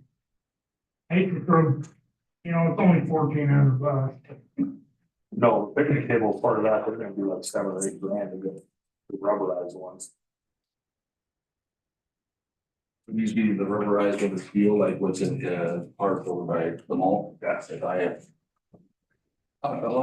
Yes, yeah. I think the IOO app or whatever it is, Bart. Yeah. Those picnic tables definitely hold up better than the wooden ones do. I would do good. I was thinking something made out of 2-inch angle iron. I see. I just. You never know. Well, they do. It's not a hill I'm gonna die on. No, I didn't think it was. I don't know. Just leave it in there for now. I gotta ponder that. I just because of the way people take care of stuff. And that, the lake, one thing about the lake, at least we can monitor the stuff around town and kind of build a timeline, but out of the lake. It may take four days before somebody even notices. Yeah, we patrol through there once, twice a day, but still not Yeah, checking every picnic bench as the officers drive through. Right. Okay, I'll put a little star on that one. okay. That's my only question on that. Out of everything that you got, Emery. Okay, Want to move on to the hobo pool.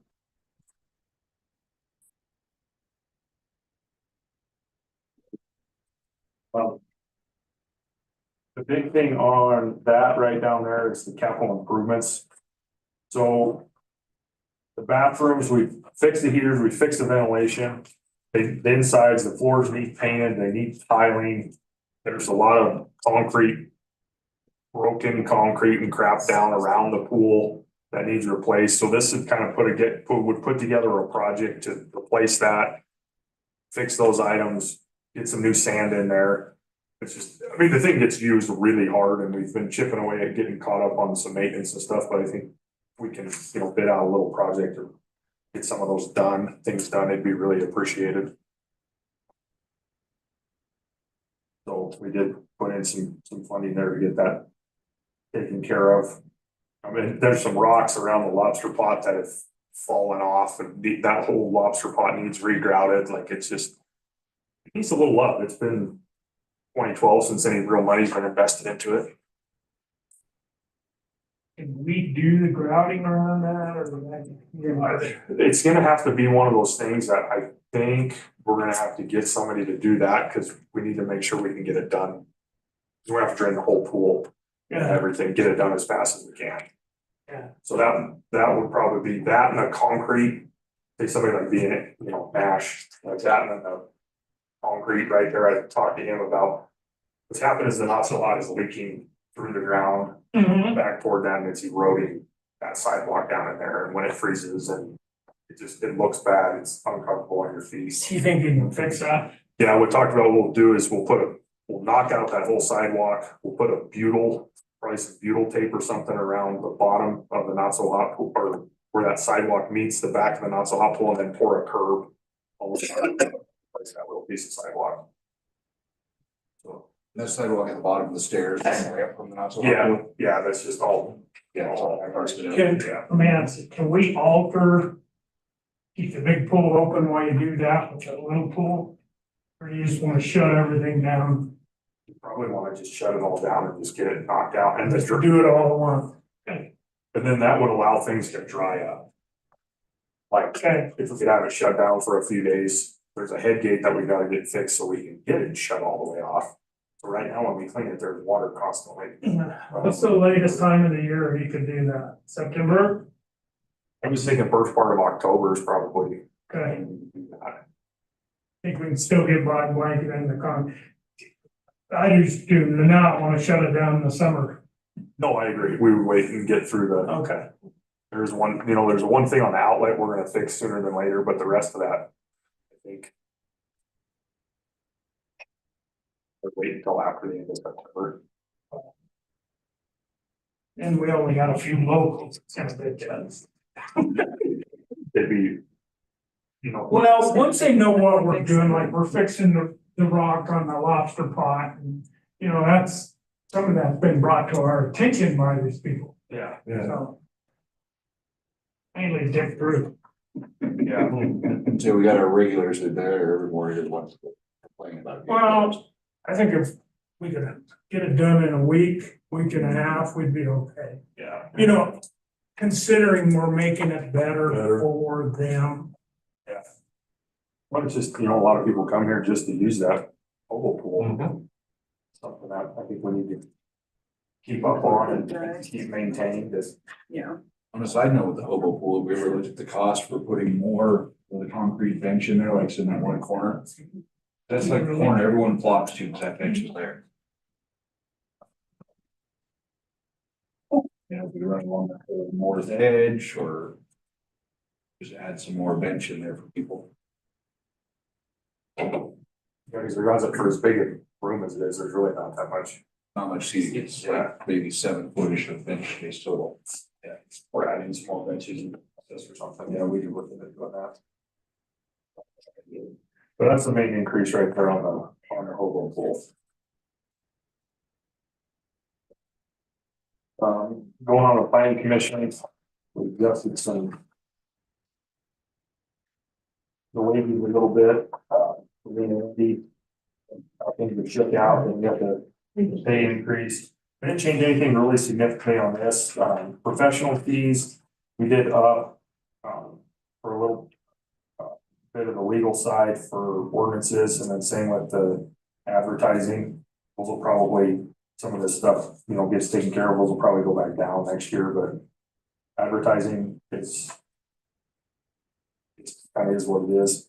Hopefully, when we get these new fees adopted, we'll have more revenue to offset some of those costs that they. That's the most important thing about the fee adjustment.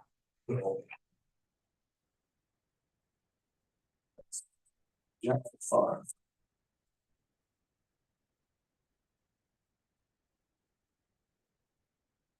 Keep on the impact, I guess, my project. What? I just want to bring to everybody's attention, and I consider the lake, the hobo pool and all that as part of Parks and Rec. All of parks, all rec and swimming pool. We have $997,327 budgeted for Parks and Recreation. A lot of money.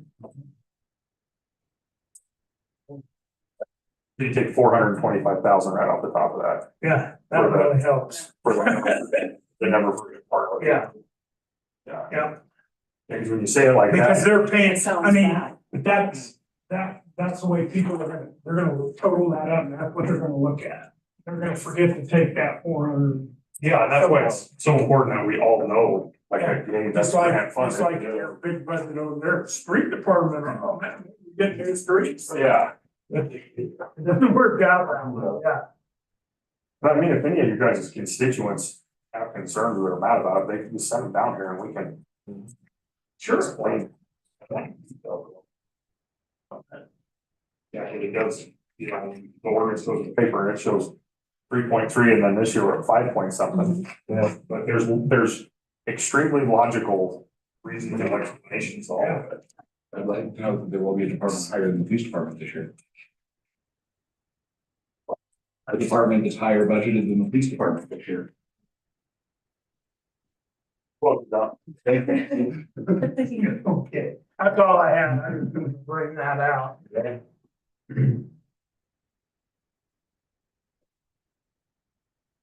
Okay, so moving on to the special purpose tax, I guess I'll just make my way through the book. It's so funny, Carter. So, projects that we had kind of currently working on, we were able to finish most of those up this last year with the South River Street project and the Greater Road project. We will have, I'm on page 11 of the back of the workbook. You guys all find some. We did budget in a little bit for the South River Street project because we gotta finish the chip seal over here, so we got 155 in for that. We still got some valves to raise up and a few cleanup items from the Greater Road project, so we have a little bit in there for that.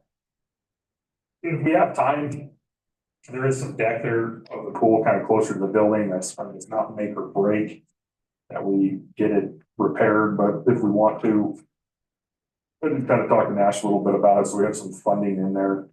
That's something we do want to proceed with. It's in the docket was on the ballot for deck work. So if we want to do that, we can, if we want to have that funding in there available. And then the big project for this coming year is this West Bench sewer project up there. With the scope, the way it is, lining most of it, we probably have about 90% of that project, or 70 to 90% done this coming fiscal year, and we'll probably have a little bit of rollover in 26 or 27. Now we will have transfers out of cash reserves to cover some of this because we'll be accruing it as the year goes on as we work through these projects, and then we do have some that we have accrued on hand that we'll be using to cover some of these projects. So you'll see on the revenue side of it, you see a transfers in from reserves for about $1 million is how that's balanced, because we will only have so much coming in, kind of what we figure, and then we'll pay for the rest of it out of the special purpose tax reserves that we have. And then on the water tank, I put in $85K for that to get going on the design. I talked to Kylie, rehabilitate or replace was on for the water storage tank. We've had having two tanks allows us to maximize the capability of this tank by being able to drain it and maintenance this one. So that 85 will get started on design. We'll probably end up putting it in the 2019 water study. They identified a spot out by the well field that was ideal for a 75-foot tank to be at the same elevation as this one out here. So we'd have a tank on each side of the river. Water age would be improved. We would pump straight into this tank and it would feed. The water would go into the tank and then the tank would feed the town. You put in, how much infrastructure would be involved with that? Pretty limited out there. Is it? Yeah, that's why they chose that spot, because if the elevations are the same, then they're not gonna fight each other. If we pick a spot where the elevation is different, then we have to put in pressure relieving valves, all these different clay valves and everything to accommodate the elevation difference. But them being the same, they won't fight each other. They'll go down together, you know, okay. And we'll have I mean, it'll be a little bit of work, but it's not an extensive system to put it out there. So 85 gets us kind of working on the design, and the idea behind that is to apply with the state for some drinking water revolving fund. So like with the sewer project, they gave us a 50% principal forgiveness. So if we put in for an extra water tank and we get 50% principal forgiveness again, essentially we could probably get half the project paid for by the state and pay the other half with special purpose tax. So next winter, when that IUP intended use plan comes up with the state, we have engineering kind of started that we get the application rolling, we can put in for that, get on that intended use plan, we could capitalize on some funding for that additional thing. The problem with Cornelius, so you're aware, with getting a grant on this is they're not much on, they think we, size of town, have enough storage. So they're not big on building extra storage. Yeah, Wyoming Water Development Commission did not want to give us extra funding because we met the bare minimum standards. They basically came back and said, when it's leaking and no good anymore, come talk to us. So. Or Chili Rollins have no water, let us know. Yeah, they don't like there's a lot of agencies that don't like to reward you too much for being super proactive. Yeah. But if we can do that, then at some point, we might actually get an extra 30 years out of this other metal tank because we can drain it and reline it. And not having to rent temporary storage during your project to line this additional tank and kind of start meeting the cost of diminishing returns. And to your knowledge, when was the last time this one was even checked out real good? 2020, let's see, 2021, 2020, when they videoed it. And it was actually in pretty decent shape for how old it is. And we'll get it inspected again this summer. That's the.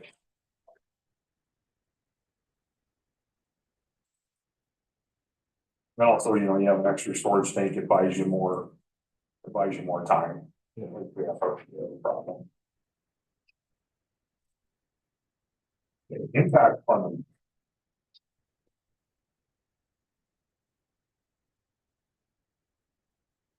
Page 9. So this year, the impact funding. Page 9 of the workbook. So we're gonna see, if you look up above on the impact fund revenues, our big allocations from the state for our big projects, they're all completed. So everything we do out of impact funding is funding that we've already accrued. We do expect to get a little bit here and there, but we're probably not gonna get a ton. So you see on there the transfers in from reserves, that's money that we've already accrued from those projects. So on the expenditure side of things, this year we've got 450 in for primarily roads repairs like we've been doing. Specifically, and if time allots, we're gonna work on the Lake Road. There was money in there from the Transwest to do improvements on the Lake Road. I think we're gonna try to cap it, crushed asphalt, and maybe chip it. The plan. So we have about 265,000 out of there is put aside just specifically for that. The capital equipment is PD vehicles. I believe that's yours, John, right? Yes, that's what we have right now at 160. But that's why I was talking, if we do that one other truck, we can pull 60 off of that because we still have enough left in this year's, because what we had budgeted was 225 for this year to come out of it. And 100 of that was for vehicles for the PD, and we're going to spend 50-ish out of that for the two that we got. And then the public sanitation.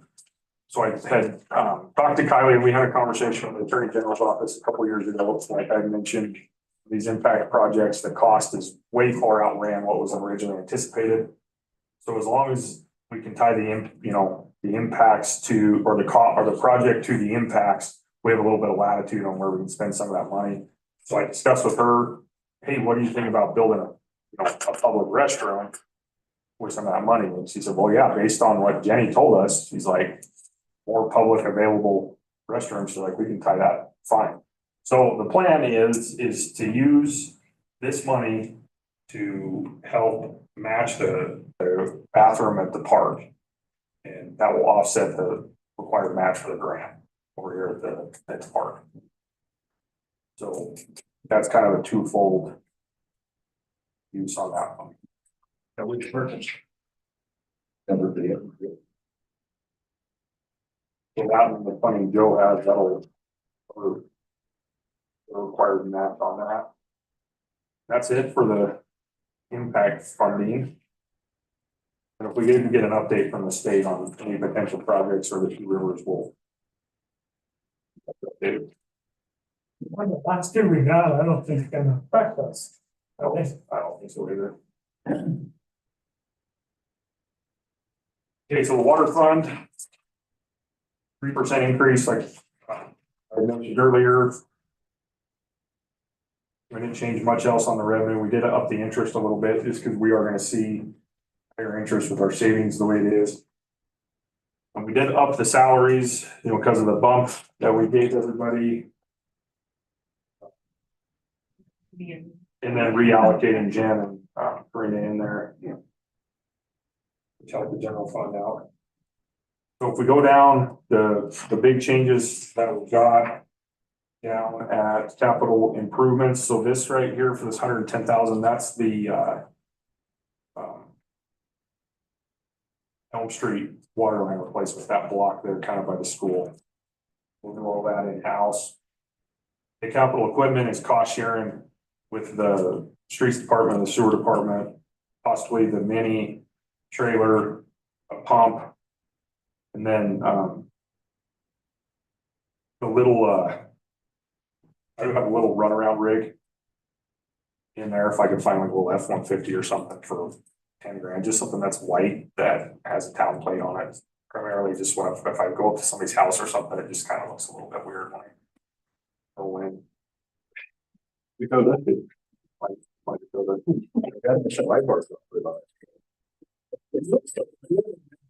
Yeah. And then we gotta get, purchase a new, line locator. Ours doesn't really function properly. So, It probably come across with the Mayflower with. it looks that way. I really have a hard time actually trying to figure out how to use Steel it. ball tonight.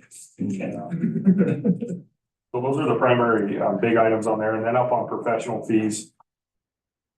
That's, 40, that's a big chunk of that is sharing in that GIS cost with the sewer and the water. So the GIS total is 40K for that system is what EA's invoice will be.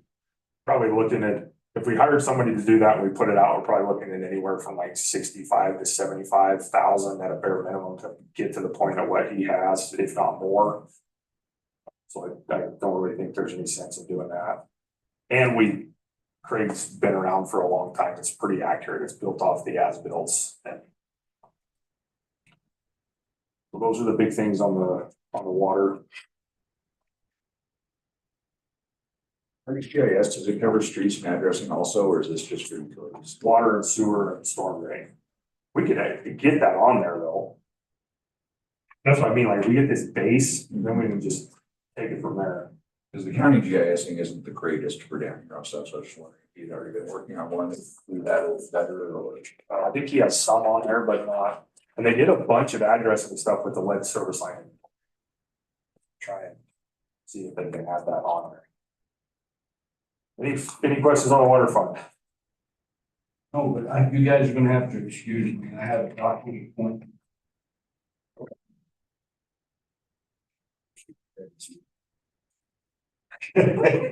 Perfect. Early power hours.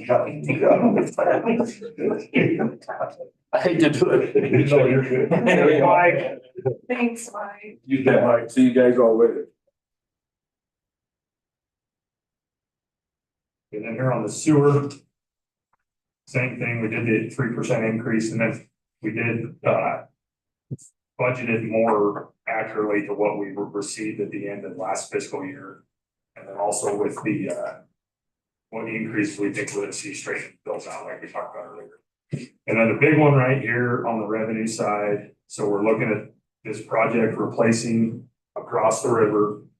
I'm suspecting we're gonna probably be around 60% to 70% of the way through that project by the end of the fiscal year. So that's where reimbursements from the state will hit when we get them for that project, is that $2 million line item right there. So this is another one of the accounts that's gonna be like way bigger than it was last year, but that's all due to that project. So moving down through, same thing with Trina and Brenda's salaries, ours. And for the guys, we did move those up. Everything pretty much stays the same. I don't have a big sewer project in-house for us on the docket because we have these two very large projects that are scheduled contractor wise, and we're kind of focusing in-house on the water at the moment. So we'll, the biggest thing is the capital equipment is cost sharing on all those items that we had listed for the water.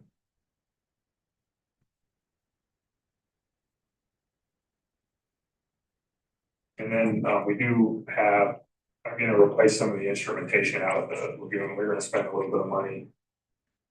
We have a chlorine analyzing system out there that's designed for drinking water, which works horribly not good at Carter knows. Yeah, it works great. Yeah. So there's a company in Laramie that's designing probes that can analyze chlorine, that they're made for submarines. And we had a guy come over and do a demonstration, and it's self-cleaning. And they're like 12 grand. And then it doesn't require any monthly readings. So, and that thing's a lot more. We did buy with it okay as it is, but it risks us busting our discharge limits because it doesn't function properly.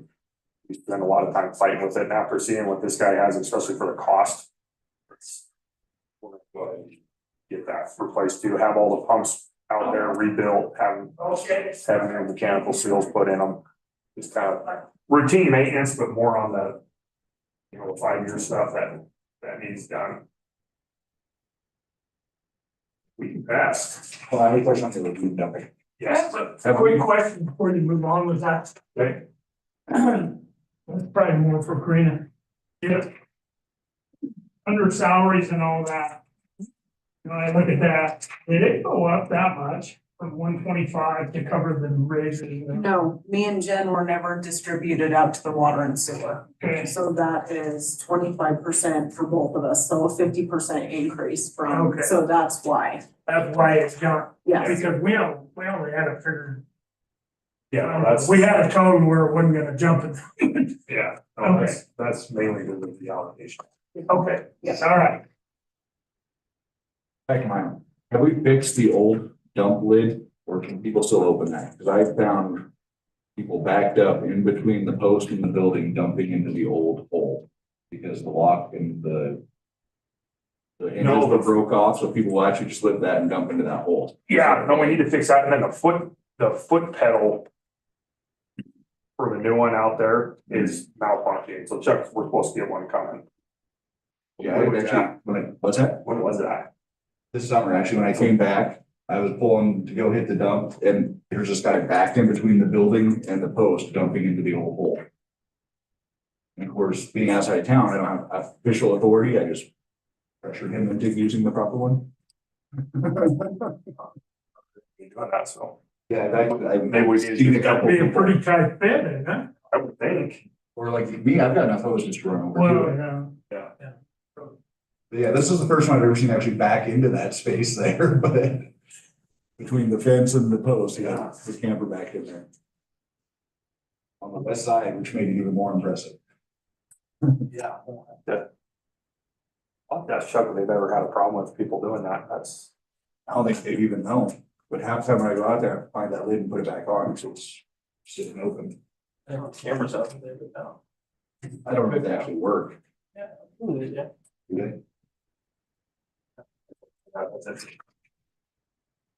pretty self-explanatory. Yeah, I'm looking amazed at how much, someone will spend $10 to save the 5. Yeah. This is the human condition. Yeah, we all need to be a part of.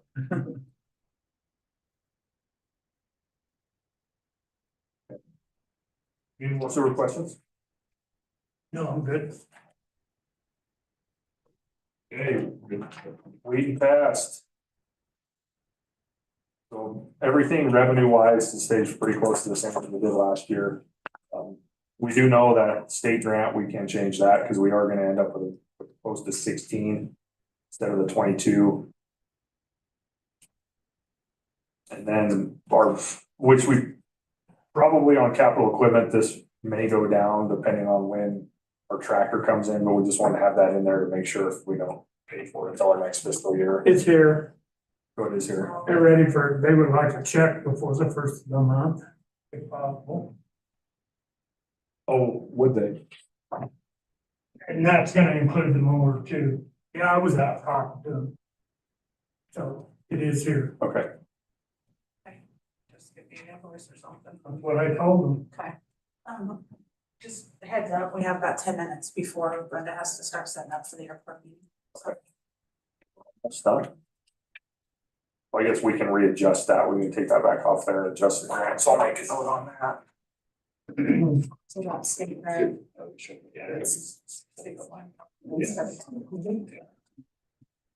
And then we do have, chemicals will go down a little bit this year. We didn't end up buying as much biomist as we did in his thought we were going to, and we didn't, get through our applications. It's fine. I am gonna, get some new traps and a dry ice freezer. We do need to continue to get these grants. We do need to improve our trapping program, and we use dry ice as an attractant. It is an inconvenient pain in the ass to run up to the grocery store every time you gotta go get dry ice. It just makes- Can't we keep it in our freezer in there? You gotta have a cryo. The freezer isn't cold enough to keep dry ice. Yeah, you gotta have a cryogenic freezer. Just remember us having a meat packing plant, we didn't have one, but I don't know how it's happened. Well, he kept it in, his freezer was pretty cold, it's there too. But anyway, we'll figure out how to get dry ice stored down at the shop, so when we go to set traps, she's gonna walk over there, knock a chunk of it off. And go set up.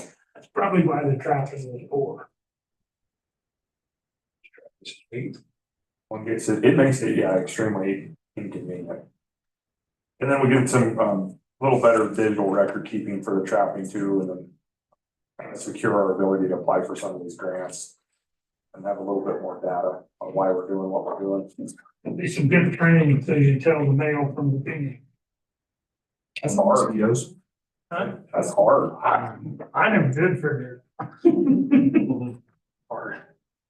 And then the contract services, we do have, 4 applications scheduled for, the coming year. Probably have one of them ends up hitting this fiscal year, 1 or 2 of them, and then the next fiscal year, kind of like I was talking about, it's pretty hard to figure out exactly with the weed pest, what's gonna hit what, with July being right smack dab in the middle, but that's the plan right now, is to do 2 adulticide aerial and 2 larvicide. What's that costing per trip roughly? So if he does them together, they're a little bit cheaper. So we can do a larvicide and a adulticide done in the same trip. It's about the 14, like you see right there. And then if we do them separately, they're about 9 a piece. We try to do larvicide, larvicide, and then do an adulticide. Hopefully plan. All around the weed fest.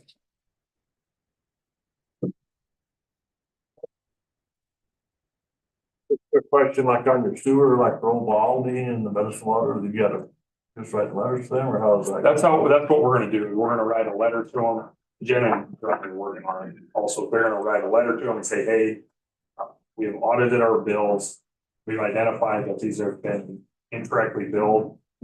Basically, your benefit for the last, as per ordinance, your bill on the next billing cycle is gonna be yada, yada, yada. Give them like a 45 to 60 day notice that it's gonna, and that it's gonna go up. Up to Medicine Water, no Bali, and No, there's about 30 of them that were. And then a whole bunch of the commercial ones are not even calculated properly. Did you have a total on that, like, God, We don't have an exact total, but just looking at ones we've identified early on, it's gotta be at least $30,000 to $40,000 that they can't. well, it is, well, yeah.